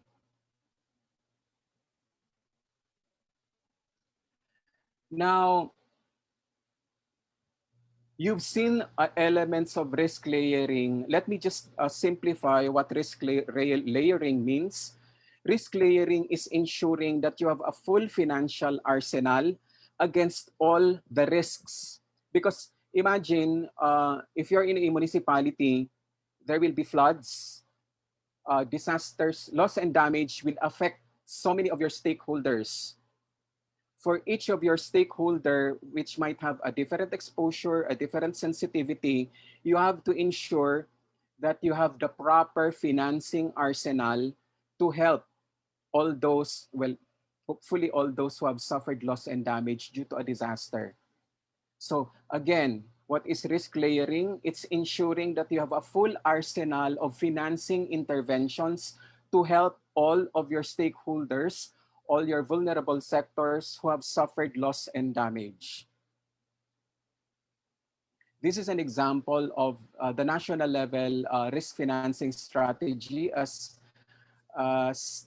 assisted. This is a result of a technical assistance by World Bank. So if you see there, immediately this, the interventions or the financing interventions are divided into retention versus transfer. But this is at the national level. But this is how it should be designed. But for local level, we need to ensure that everyone is included first in the framework. But of course, everyone cannot be financed because the constraint will be exactly how much is available. So now we go to the Minder actual study. So this is the summary of findings and recommendations. First, remember that the focus was on on property insurance. That's why on the outset, we need to define what critical infrastructure is from the point of view of local governments. We need to ensure that insurance availability is properly understood because it's a highly technical process and it has not been standardized yet. There's no guideline yet. So, which brings me to the third. There must be a policy guideline on local insurance availment. And of course, this should guide local government units because this is a very specific component of the LDRRM planning process. And it must come from, of course, at the very least, the Department of Interior and Local Government. And then there must be a clear policy coming from national government regarding how to augment local risk transfer financing. Especially that at the local government, the local government has the duty, the state duty to ensure that risk financing is available, especially to highly vulnerable and poor municipalities. Mandana's ruling notwithstanding. So let's take a look at the other technical aspects. So defining critical infrastructure, in essence, let me simplify. What are critical infrastructure from the point of view of local government? These are infrastructure that are socially, economically, or operationally essential to the functioning of a society or a community. In essence, these are economically significant infrastructure for which a larger part of your community depends upon for development, such as your market, anything about that helps the value chain, distribution of goods, etc. But please take note that traditionally, those that are essential for lifeline service are essential as lifeline services like power, communication. These are part of what an LGU might consider as critical infrastructure. Especially now, we need to include also health facilities given the current COVID crisis. So clinics, fire, police, public administration services, so that immediately right after a disaster, we are able to bounce back better. Now, let me focus on the concept that local insurance risk transfer mechanism is a highly technical process. Hi, Sir Dennis. Sorry, we just wanted you to wrap up a bit because your time is up. But you can give your conclusion now. Thank you. I'm on my last 3 slides already. So this is what it went through. We took a look at the risk, climate and disaster risk assessment of the local Salcedo DRRM plan. If you take a look, we already identified 15 priority villages, and we triangulated them with the NOAA map, the nationwide operational assessment of hazards, which is a product of the UP Resilience Institute. So if you take a look, that's the map actually of the LGU of Salcedo, and this is the surge. It's excuse me. This map again of Salcedo shows the vulnerability of specific villages to storm surge. We triangulated them with that and came up with the 15 priority barangays or villages. So I've already mentioned this. There's a need for a policy guideline from DILG, and there's a need for national augmentation so that there's proper financing from national government going into highly vulnerable local government units who need this augmentation the most. Thank you. Thank you very much, Sir Dennis. Yes, thank you very much. And I remember UPRI because you were the ones who who adopted the Project NOAA tool as well. That's very helpful for us in disaster resilience planning. Let me see if there are any questions for you. For those who are tuning in, you can just type your questions in the chat box or on Facebook Live. There's one already who is asking you, why is risk transfer important for disaster resilience? Maybe if you could also give like best practices that you've seen, that would be good for those who are viewing with us today. What I can give you as a best practice is the weather index-based insurance, which is agriculture insurance. This has already been adopted. It has been piloted actually more than 10 years ago. It has already been mainstreamed into the PCIC, the Philippine Crop Insurance Corporation, but it has limited funding, of course. The source of financing is from our own national government coffers. It targets highly vulnerable farmers, and there's also a parametric insurance designed for fisher folk. Now, otherwise, this financing for recovery may not have been available to farmers at all because they don't have the capacity to pay the premium. So in effect, it's a social protection mechanism that is subsidized by the state and administered and delivered by PCIC. So why is it essential? It's because in general, we have scarce resources, especially from public financing. So if we have these mechanisms, it will be to the benefit of the poor but highly vulnerable farmers and fisher folks, for example. Yes, that really is the bottom line. And at the same time, if you think about it, the government will also benefit, and the economy, of course, because if our fisher folk and our farmers, get the help that they need after a disaster, that would be very beneficial. And in fact, even before a disaster. Now that you've mentioned that, let me just emphasize the concept of risk transfer.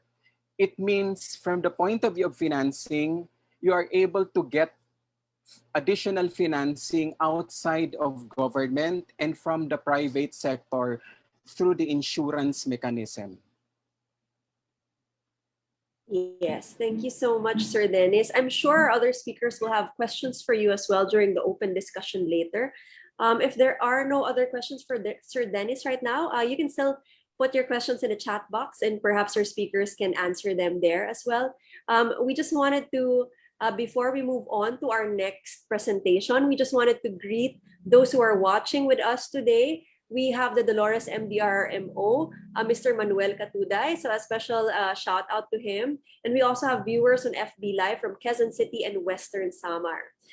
So before we move on to our next speaker, we're going to have a short game just to give you guys a break, some lighthearted questions from our Oxfam team. And we are giving 100 peso load for each correct answer. So we'll have one winner from our Zoom chat and another from FB Live. So be alert and make sure to read the question because some of them are quite tricky. We only have time for 2 questions, so let's get on to it and start with the first question. Okay, so question 1, the English alphabet has 26 letters, while the Filipino alphabet is made up of 28 letters. At school, Filipino children are often introduced to the Filipino language through abacada. On an average, how many typhoons hit the Philippines every year? So put your answers in the chat box. The first winner, the first answer that is correct, will get 100 peso load. So both our Zoom and FB Live participants can join in. So let us see the answer. It's 20. Thank you very much. I'm seeing some answers here, and I see that some of them are definitely correct. Our staff will be in touch with you later, so make sure to check your chat box for their message on how to claim your prize. Moving on to the next question. Okay, so BTS is a 7-member South Korean boy band group who debuted in 2013. Their name is an acronym which means Bulletproof Boy Scouts, known for coordination and disaster management. What does PDRF stand for?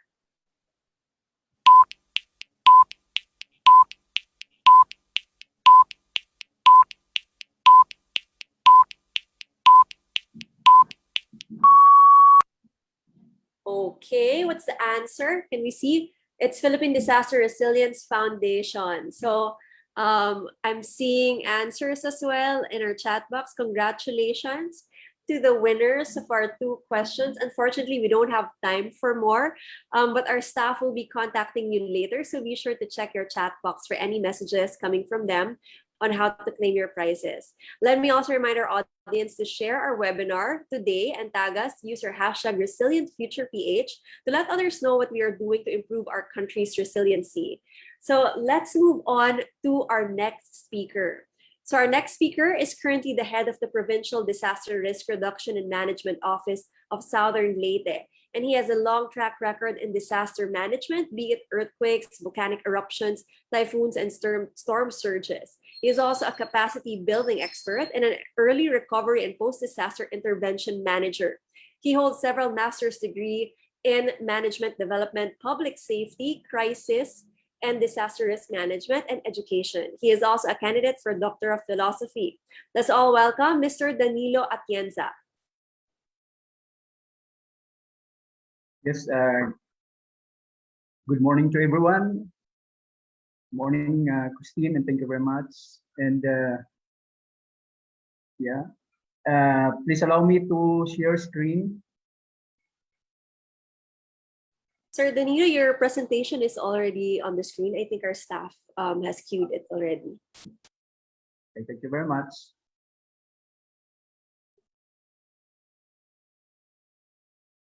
This morning, I would like to share the. So you are showing from your end my presentation. I would like to show my presentation at my end, please, because I have adjusted some slides.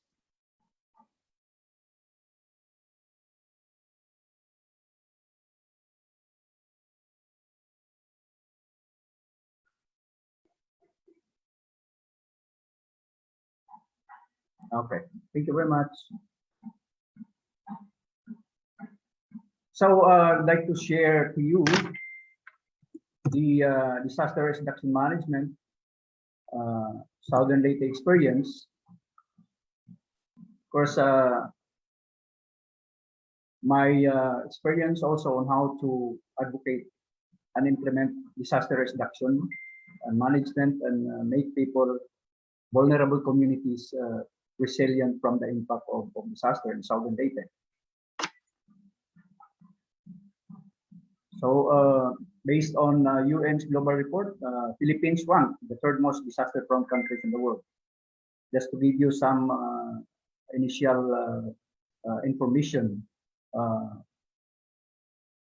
we experience 22 typhoons on average every year, and 5 of these typhoons are very much destructive. And we have At least 37 volcanoes, and 18 of these are active also.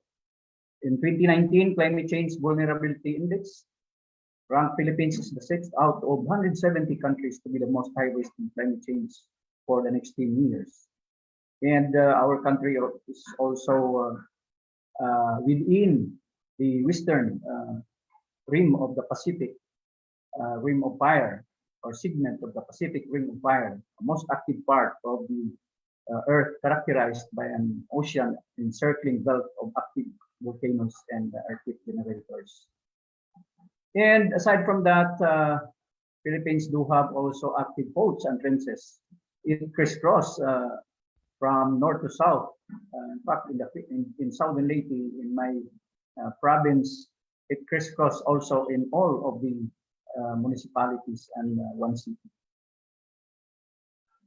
We have these active volcanoes, and of course, in southern Leyte, we also have one active volcano that makes us vulnerable to volcanic eruption.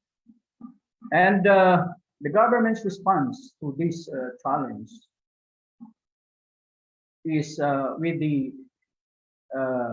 formulation or enactment of Republic Act number 10121, and strengthening the Philippine Disaster Risk Reduction Management System, providing for the National Disaster Risk Reduction Management Framework, and institutionalizing the Disaster Risk Reduction Management Plan, appropriating funds therefore and for other purposes. It's very different from the Presidential Decree 1566, wherein it was more on reactive approach. We cannot allocate funds when there is no disaster. But for this Republic Act 10121, we can allocate funds even there's no disaster, for disaster preparedness, prevention, and mitigation.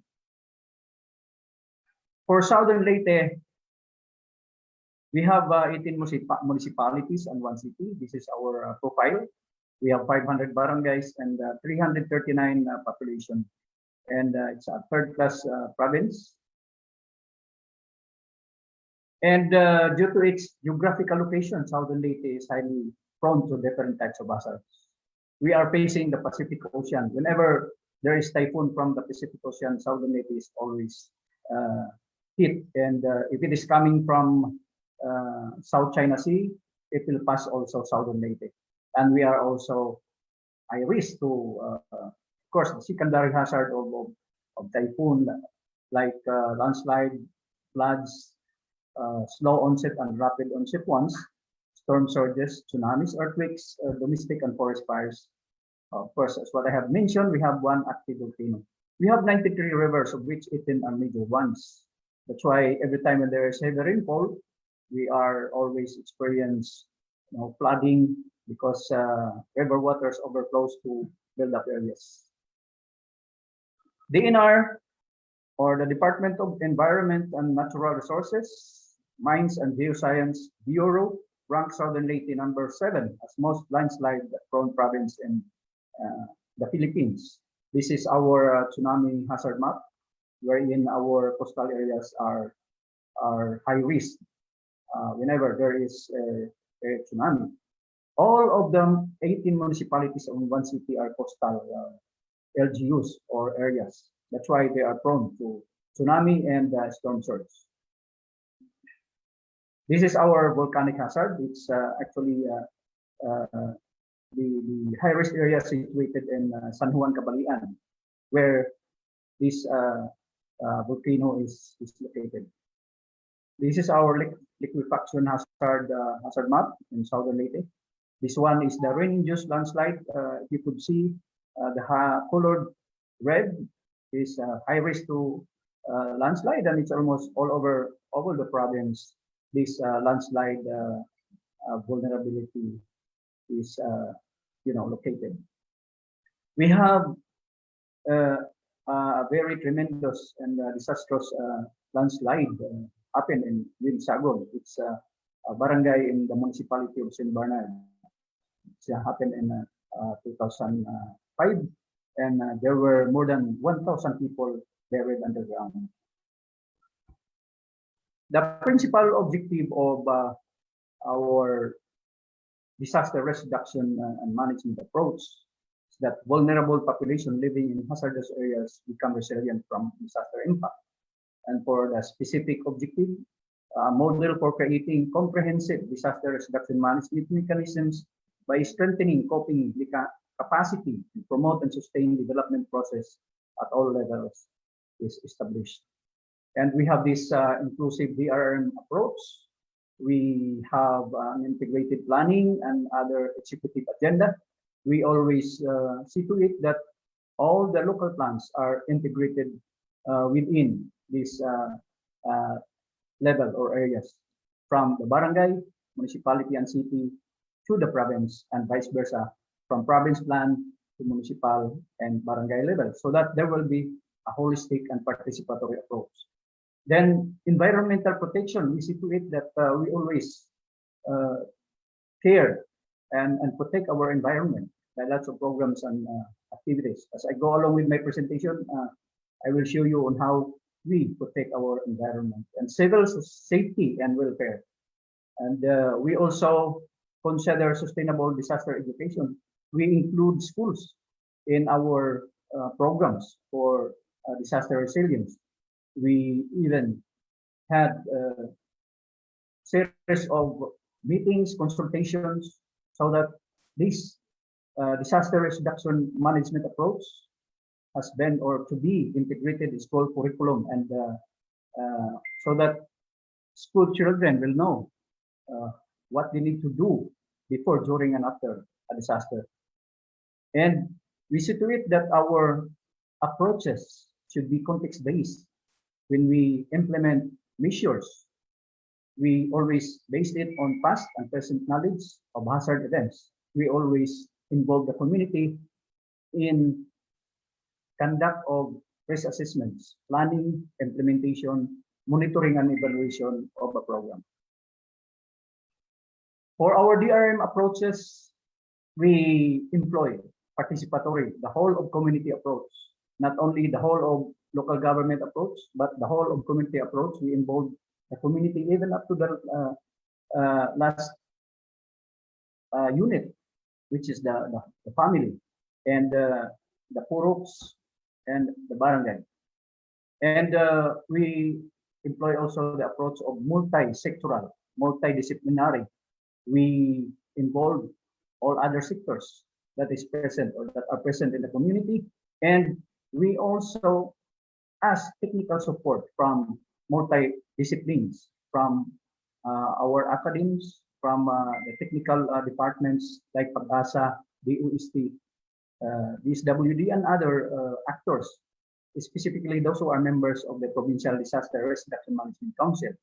And as what I have mentioned, we integrate our plans so that this approach is integrated and sustainable and replicable. We see to it that our programs, projects, and activities are sustainable, and it could be replicated in other areas. Culture and gender sensitive. We always consider culture and involve also women in every activity that we are going to undertake. Proactive approach. We always make plans in advance so that we can implement programs before any eventuality that will happen. And then we empower people, especially those who are vulnerable in any hazard. And then context-based interventions. We base our interventions on what is the real problem of the community. We also have this kind of framework that for technical and logistical supports, monitoring and evaluation in year one, it's the high responsibility of the province. But for capacity building and institutionalization of disaster risk reduction management, for year one, it's with low responsibility from the city, municipality, and barangays. But as it goes to year 2, year 3, year 4, and year 5, the responsibilities of the province getting smaller, but the responsibility of the city, municipality, and barangays getting bigger. It's because sustainability has been taking place in each of the level. Disaster preparedness. Sorry, our siren has been, sounding off. It's because it's already 12. But anyway, I will make my presentation faster. For disaster preparedness, this is what we have done, and we institutionalize our Disaster Reduction Management Council through an executive order signed by our provincial government. And there are around 60 members of this council, and they are actively participating in all of our meetings and activities related to disaster reduction management. This has been organized through a resolution that was passed by the Sangguniang Panlalawigan. We also have this consignment with the National Food Authority, or NFA, for prepositioning of food to be used right away when there is an impending major disaster like typhoon. And we have established our 24/7 emergency operations center equipped with response equipment and ambulances and also these rescue vehicles. And aside from that, we have some rescue equipment for water search and rescue operations.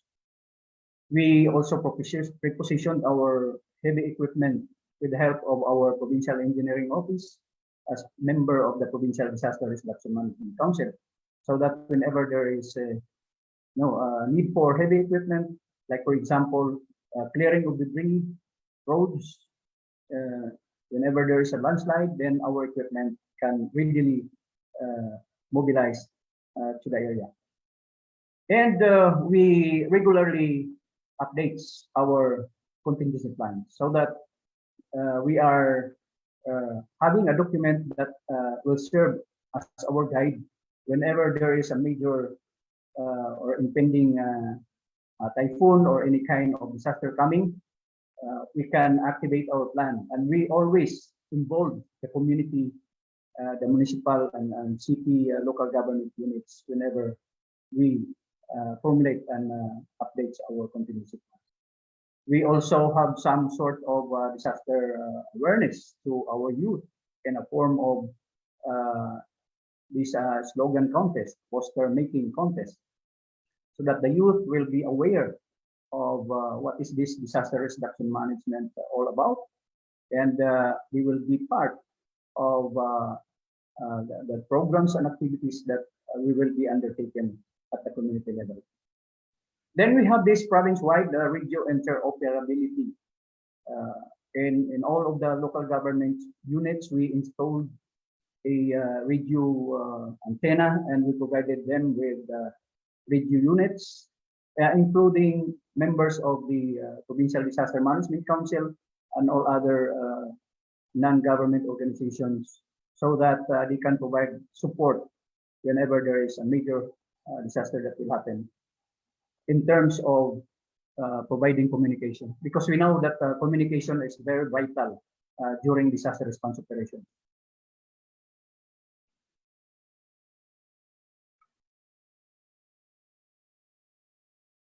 And we have also our disaster reduction management course on air. This is a regular program wherein we provided the community with relevant information about disaster management.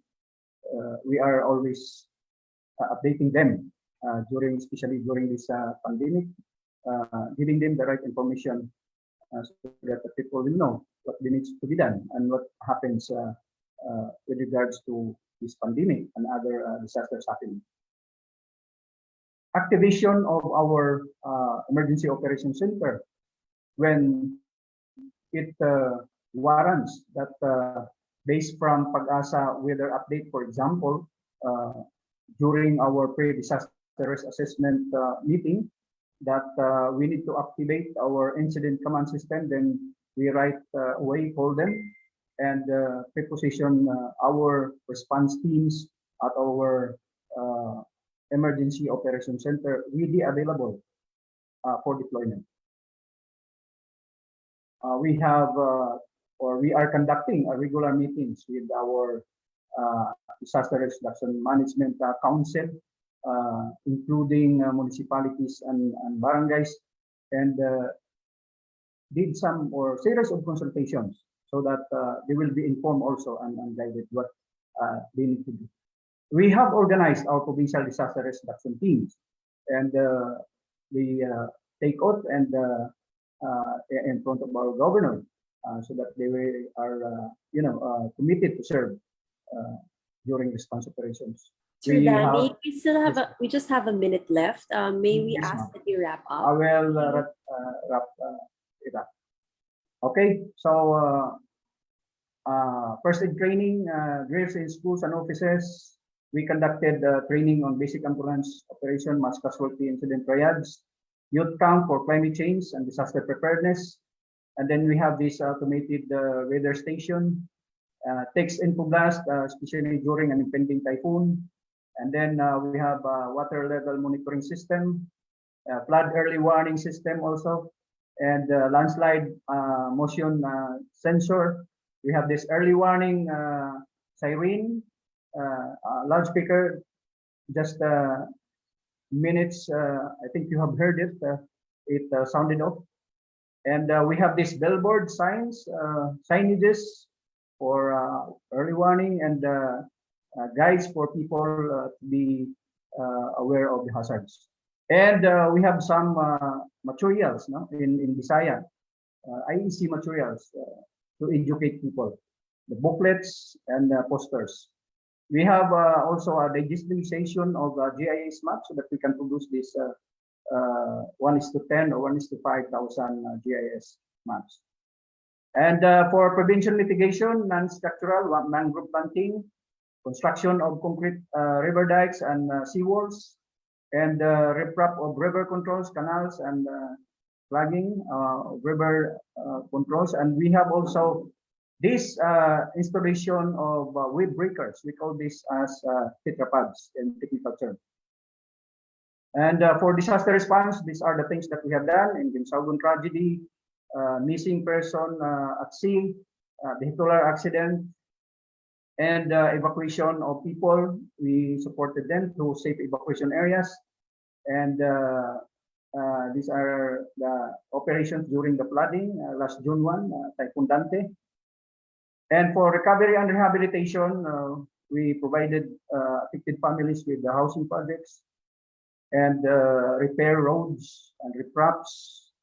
For our concept of disaster risk reduction management, it is an innovative and creative process. We need to be innovative and creative, not just following the books, but we need to be innovative and think of what is the context situation to fit our planning.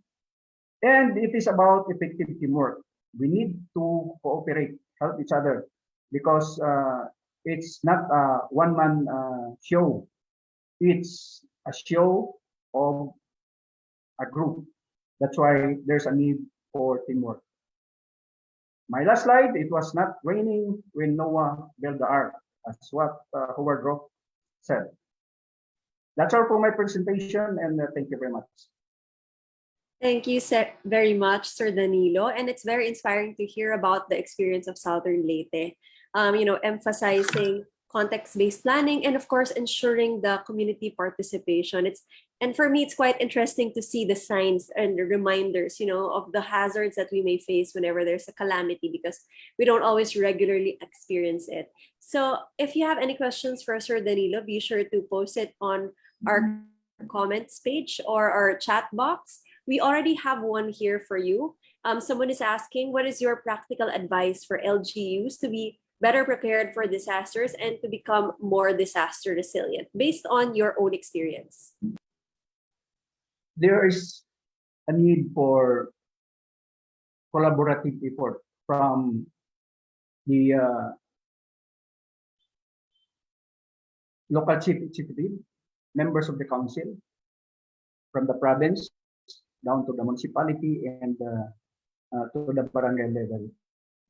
And they need to implement the disaster reduction management measures that will help them, reduce their risk and vulnerabilities to hazard.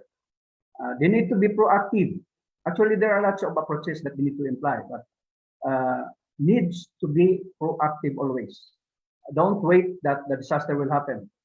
Just prepare the plan, strengthen your resources, capacities, people, and your equipment, so that you will become resilient whenever there is a disaster that will happen. I think Thank that's you all very I can much. advise. Welcome. Thank you very much, Sir Danny. Later, join us again for the open discussion.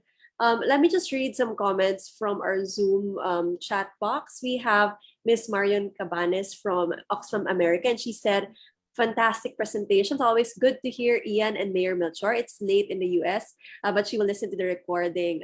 The Philippines and Salcedo Municipality are great examples of forecast-based finance and nature-based solutions to build community resilience. Thank you for organizing this, and thank you for your great work. We also have a comment from Ms. Leah Payud of Oxfam. She said that it's great to see DRRM is already institutionalized in Southern Leyte. It makes the effort more sustainable, and it's good to see Southern Leyte leaders being champions. So I'm sure a lot of the participants here, especially those from neighboring provinces in Eastern Visayas, learned a great deal from your presentation. Okay, so let me just announce the winners from our game a while ago. We have Sir Bong Masagka from PDRN. Congratulations, sir. We have Agnes Lagat, who is tuning in on Facebook. Sir Anthony Palacio and Miss LV Espiritu on Facebook as well. So thank you. I think our staff already have your numbers and will be coordinating for the prizes. We wanted to say hello and give a shout out to Abante Kababayen Anne of Maslog Balangiga, one of our partners on the ground. Thank you for joining us today. So for our closing or concluding remarks, let's move on to Ms. Lourdes Archaga, the Chief Science Research Specialist of the Department of Energy Visayas, the office tasked to implement regional policies, plans, programs, and regulations of the department relating to energy resources, exploration, and development. Let's welcome Ms. Archaga to talk about the role of renewable energy in disaster resilience. Is this the next when it comes to disaster resilience? Hi, good morning. Good noon already. It's almost I think it's 12 noon already. Again, in behalf of the Department of Energy, we would like to thank Oxfam for inviting us to be a part of your activity this morning. Actually, we're having also another activity, but it's good to be here, no? And I am from the Visayas Field Office, and our area of coverage is Region 6, 7, and 8, and we're always really looking forward to joining activities, especially with our LGUs in Region 8. So we're happy to be part of this activity, and what I just like to share with the local government units, and as I've seen, there are other also PDRMOs from other regions about the role of energy resilience. As you know, is also one of the important component of disaster resilience. When you talk of energy resiliency, as always, it's both part of the energy is really some kind of also a victim and a solution. No? So when we have a disaster, the number one need that people are really looking is as you know, is electricity and also fuel. It's very important in disaster response. But this sector also suffers during disaster. So in Region 8 example, when we have typhoons, all our DUs there, the distribution utilities are also suffering. No, when we all the electrical posts also were affected by the typhoon, and even our supply with of fuel. So what the Department of Energy is doing is we have now the task force or the committee on energy resiliency also. So I was asked to share with you what's the role of renewable energy in disaster response or disaster resiliency. For us, it's very important now, no, that we have to consider already the use of renewable energy. Now, first, on the national scope, what the government now is doing is we're now focusing, we are aggressive in developing more renewable energy projects, particularly the power plants. Because as you know now, we only have about 30% share in our power mix, and we're still dependent on imported coal and fuel. So when we have disasters and aside from other security issues, we will our power supply will be affected. No? So as a matter of energy security also, the thrust of the government now is really to focus on harnessing our renewable energy resources. So it's not only for the power sector but also in the transport sector. So that's why we are now promoting we have now the biofuels, as you know, but now we are also promoting the use of electric vehicles, especially powered by solar PV systems. So we have now the electric vehicle charging station bill that hopefully will be passed. So in the future, no, maybe in the next 2 to 3 years time, we will have some solar powered charging stations within our gasoline stations or within our buildings to really mainstream the use of electric vehicles. So when we have this, we will be more resilient, especially in times of disasters, no? As a form of disaster response. And the use of solar technology is really one for us. No, it's really one of the best tool, no, for disaster response, because we have experienced that during the Yolanda. Uh, Personally, I I I I was in South in Eastern Samar, no, in Leyte, Salcedo. We have here the mayor of Salcedo. We were there right after Yolanda also to assess, no, the situation, and we have able to in fact, no, install some solar powered street lights, but that was after maybe 3 to 5 months after. But if we have this in our plan already, and we have the solar street lights right after the typhoon, when we have the sunshine already, and we have some strategies how to restore this immediately. It can really help in our disaster resilience. I'd like to share, no, on the local scene. um, we were involved. We have a project before, no, which is the installation of solar home systems in households, particularly in off-grid areas such as the islands. So I'd like to share with the LGUs the role of the use of renewable energy, particularly the solar home systems. It has helped a lot, no? During the disasters, I can share specifically our experience in northern Iloilo. Like you in Region 8, they were also devastated by Yolanda.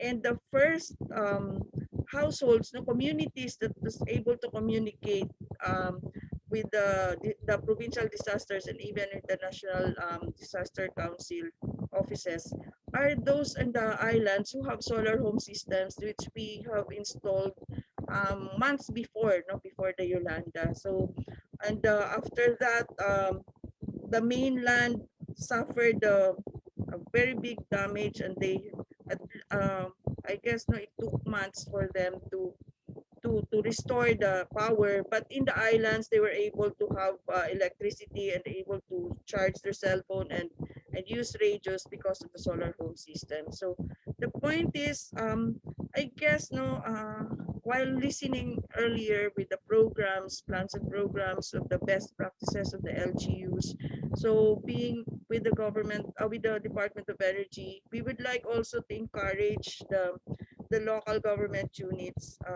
to also consider the use of renewable energy, adopting the renewable energy technologies in their disaster response plan, especially the use of solar PV systems, the rooftop installations.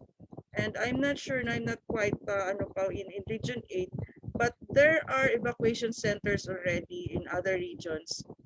We have visited evacuation centers in Region 6 who are solar powered already. And so during typhoons, when they have blackouts, because it's very still it takes time for the power sector, especially with the very strong typhoons, not only the distribution lines are affected, but also the transmission lines. So it will take days, sometimes months to restore power. It's very important that you have an off-grid or what we call this independent solar na power system from solar installation. So this is one, no. Aside from that, also. There are other technologies that we are tapping, we can have also the biomass and the hydro, but the most very convenient, and now it's not we can say the investment is already very low for using the solar power technology. So we really encourage the LGUs to adopt this as part of their disaster resilience plan. And as to with the DOE, we are part also of the national DRRM council, and we have the energy resiliency committee, and we're doing our job also, especially in climate proofing our power facilities.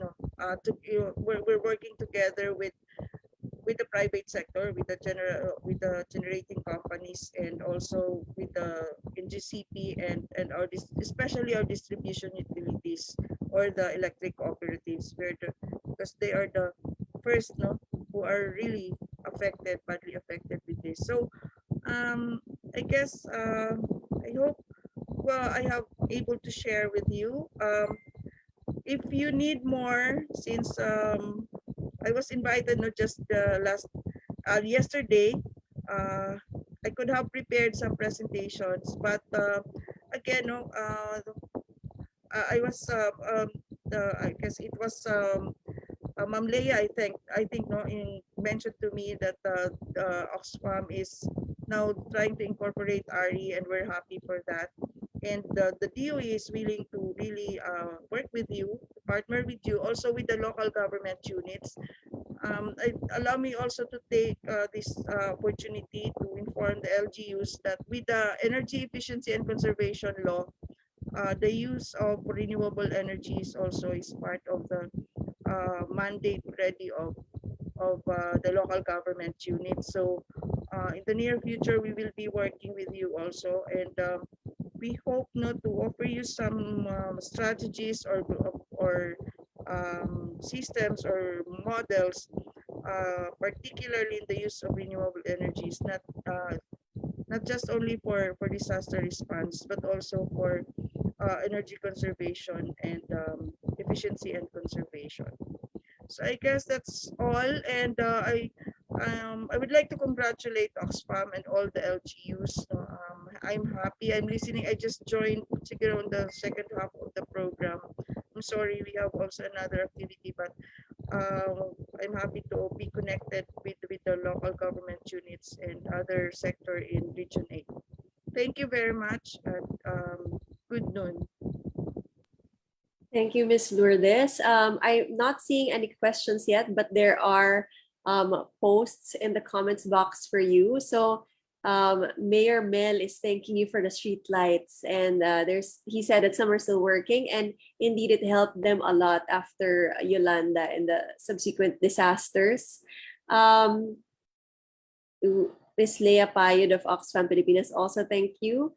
And Sir Bong Masagkaf, PDR, and the solar streetlights in Verac are being dismantled the day before typhoon hit the area as part of their AAs, or anticipatory action, and reinstalled immediately after the disaster event. So it's very good to know that to protect our solar lights, and so they won't be damaged.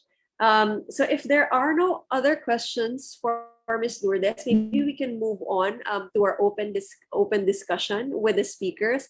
Apologies, we've had a bit of overtime, but all of the presentations were really rich. And so I'm sure a lot of our participants are willing to stay on.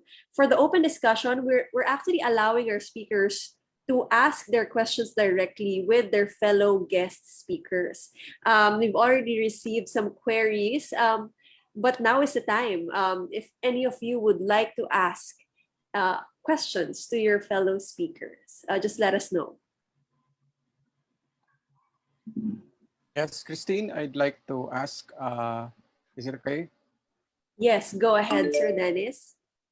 For Mr. Danilo Atienza and Mayor Margalay, with respect to risk transfer mechanism augmentation from province to vulnerable LGUs within its jurisdiction, do you have any experience on this? How it's sourced from your LDRRMF, and how you select your target LGU for risk transfer? Mayor, ikaw na pong mauna. You will be first, Mayor. Yes po, Sir Dennis, thank you very much with our partnership regarding mesoscale and risk transfer insurance. Thank you. We already received the insurance proceeds from the GSIS. Oh, after 2 years. yes. After 2 years. Anyway, thanks a lot. Yeah, the predicament of the municipality of Salcedo is that we only have to use premiums. We can allocate premiums for insurance at our DRR fund, actually, at the moment, and really it is not enough for us, especially when we have a lot of properties that are to be insured against risk. And how I wish there is this augmentation, as you've said, coming from other agencies or the national government or the provincial government, especially for the local government units to finance or to pay the insurance premium.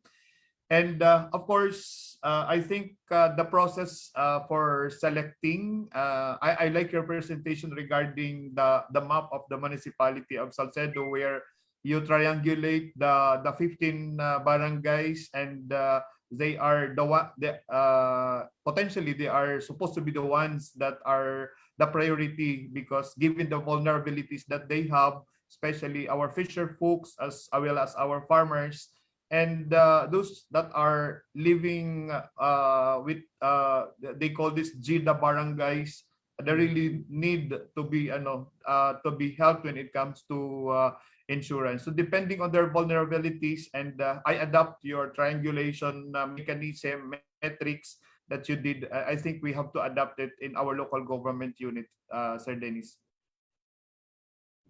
Thank you. Okay, it's my turn, and thank you, Mayor. And, Go actually, ahead. in Southern Leyte, we don't have this risk transfer when it comes to insuring the buildings. Of course, we have some sort of short-term and long-term cash transfer for example, cash for work whenever there is a typhoon and communities are affected. then we will right away provide cash for work. And we also provide long-term cash incentives or programs for livelihood programs of those affected families. And then we also provided our accredited volunteers who are members of the Provincial Disaster Management Council with accident insurance. And we lag it with the Philippine Red Cross accident insurance. And actually, we have this forecast-based financing also in collaboration with the Philippine Red Cross. Actually, it's their concept. And it's in a form of shelter strengthening kits.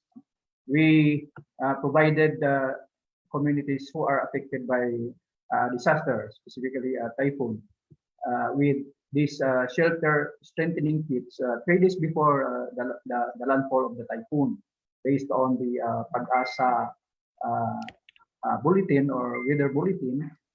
If it's really alarming in a certain area that will be hit by this typhoon, then they will qualify to receive this shelter strengthening kit.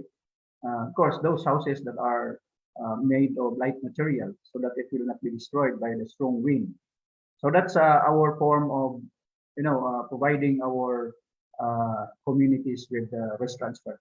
Now, for selection of beneficiary, of course, we based it on risk assessment prior to, of course, these eventualities happen. And it will always, of course, based on the most vulnerable. We categorize these risk communities into 3 levels: the low, the medium, and the high. Of course, those who are high risk, vulnerable communities, they will be the one to be our beneficiaries for this kind of risk transfer. Thank you very much.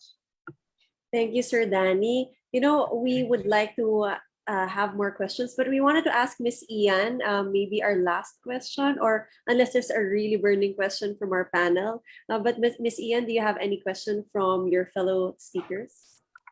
I mean, for them, my question for them? Yes, if you have any. Yes, so I think my question would be on the economy of scale for both the insurance and also the renewable energy that was presented by Ms. Lourdes. So in terms of economy of scale, because normally Dennis, no, I'm not so familiar, and this is for both Dennis and I guess for all of you. Normally in Bangladesh, when they try out this insurance, it is successful at the meso level.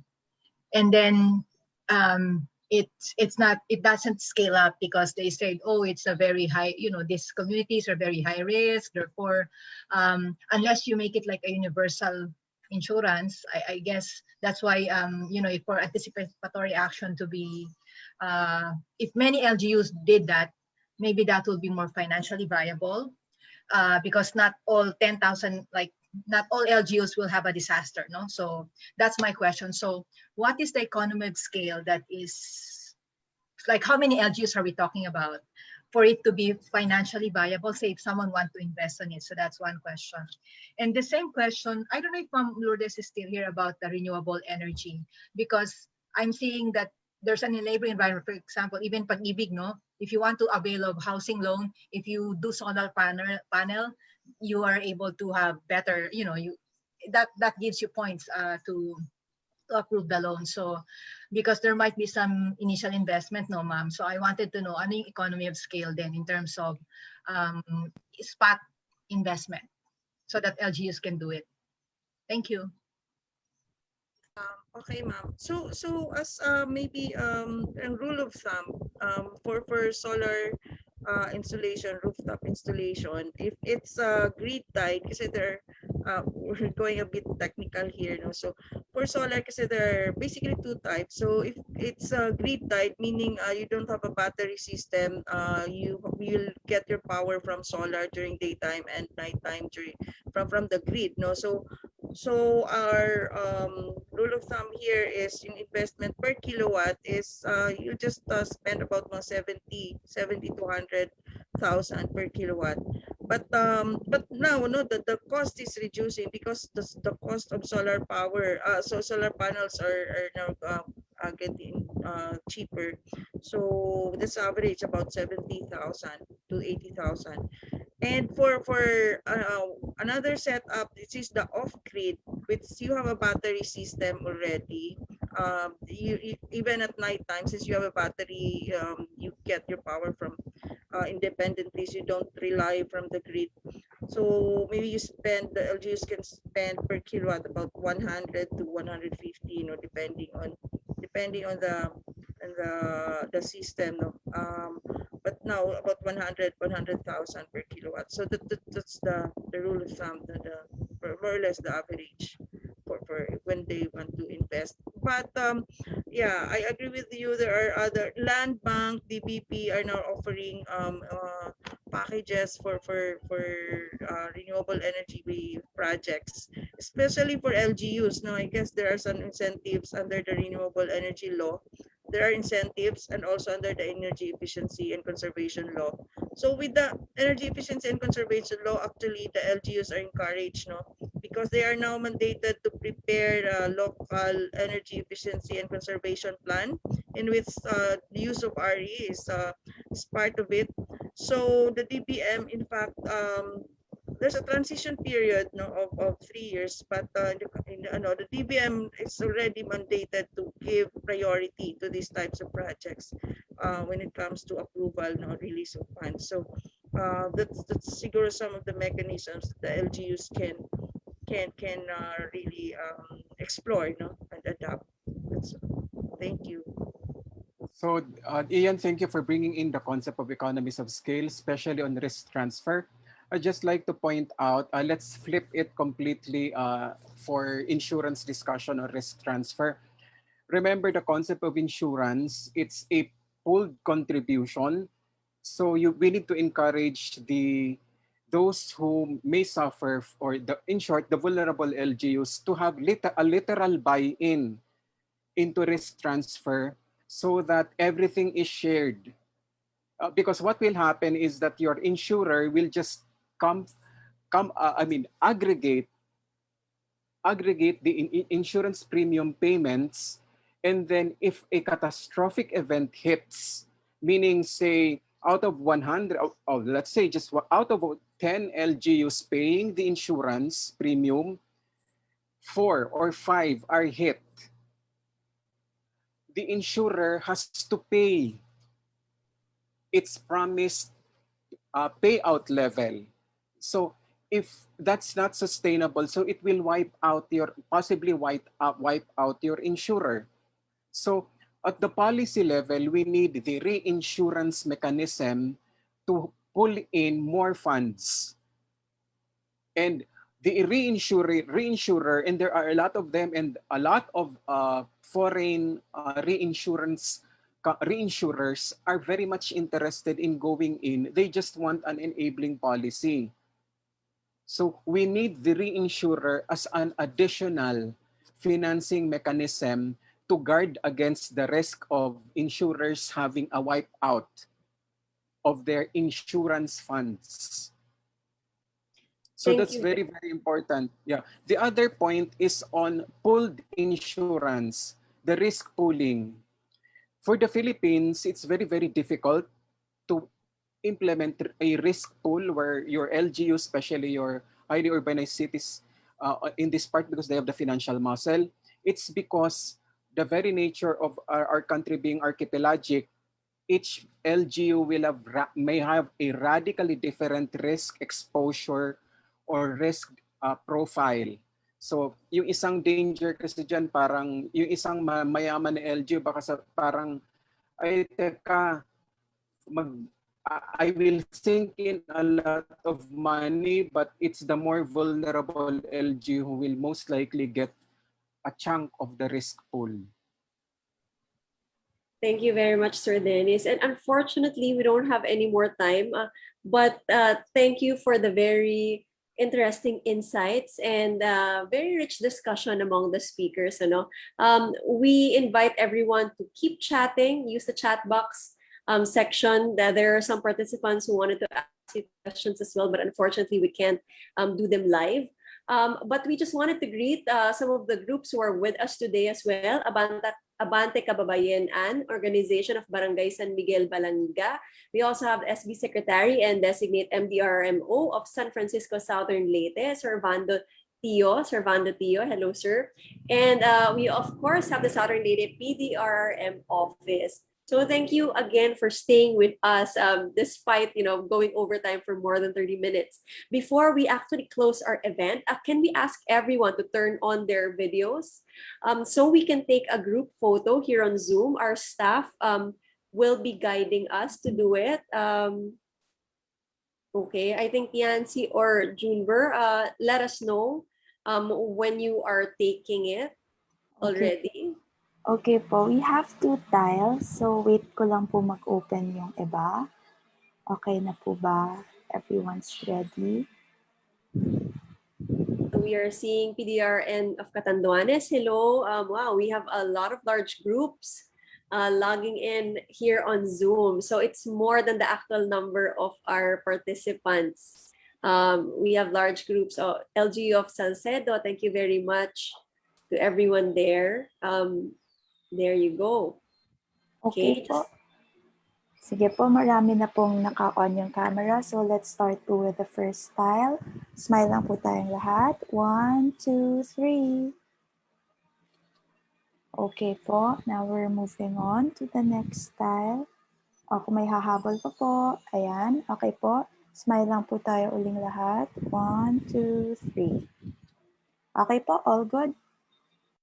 Thank you so much, Yancy. So thank you, everyone. We see a lot of big groups here. So I think we're more than 100 or hundreds already listening in actuality. For the last part of the town hall, hindi ko na patatagalin, let me call Ms. Leia Payod, the Oxfam Pilipinas Resilience Portfolio Manager, to give her thanks to all our speakers and any closing remarks that we have for this forum. Yes, thank you, Tyne. Thank you very much also to our dear speakers. Marami talaga tayong natutunan. With the natural disasters inevitable in a country like Philippines, the National Disaster Resilience Month is indeed a reminder of the importance of us discussing how to make our future more resilient. So as we all know that enhanced resilience allows better anticipation of disaster and better planning to reduce disaster losses, rather than just to waiting the event to occur and paying it afterwards. However, building the culture and practice of disaster resilience is not simple. Hence, today, we heard best practices from our local leaders, our government, and academic partners for us to reflect on and perhaps emulate, highlighting local humanitarian leadership and really effect change. Overcoming these monumental challenges requires working with the government, the private sector, and multilateral agencies who are helping build a system that will enable societies to absorb climate shocks and ride on systemic changes. So finally, my sincere thanks to our brilliant speakers again, Attorney Melchor Margal, the Municipal Mayor of Salcedo Eastern Samar. Palakpak naman dyan, mga taga Salcedo. Of course, our friend, colleague, and partner, Sir Dennis De La Torre, the Chief Science Research Specialist of the Research and Creative Work Division of the University of the Philippines Resilience Institute. Palakpakan naman dyan, mga taga UP. And our dear friend, Sir Danny Atienza. Thank you so much, Sir Dan, for your time. Of course, idol natin yan si Sir Danny, no? Thank you, thank you. Also coming from an INGO work. So thank you so much, Sir Dan, for your service to the Even 11th hour, I'm always supporting Oxfam. Yes. 11th hour Thank you so much, invitation. Sir Danny. Thank you very much. And of course, our friends and our neighbors in Southern Leyte. Thank you so much.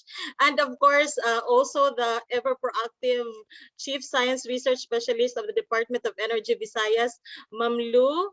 Also, despite of short notice, talagang ever active si Ma'am Lu. And yes po, we will continue coordinating your office para po, well, actually very soon, no, with our renewable energy project. And to all our participants in Zoom, in the field, alam ko kanina may mga winners na yan sa pa-quiz B ni Mayor. So may quiz B ang mga BDRMC members and MDRMC members. So congratulations to all winners. And of course, those who watched us sa ating Facebook Live sa Oxfam Pilipinas, thank you very much. Together, let us make our future resilient. Maraming salamat po from Oxfam Philippines. Thank you, Miss Leah. What a fitting end to our town hall discussion today. We definitely learned a lot of things from our speakers, and I hope we can apply this to our work and our advocacies for our communities. I'm sure may mga mabubuong new partnerships. I'm already seeing some people linking up. So that's something to look forward to. It has been a very insightful session, and we thank all of you for being active participants. Don't forget to always be ready, stay alert, and be valuable members of our communities. Goodbye, everyone, and enjoy your lunch and the rest of your day. Thank you. Thank you din po sa PDRRN at saka sa SICAT for organizing. Maraming salamat.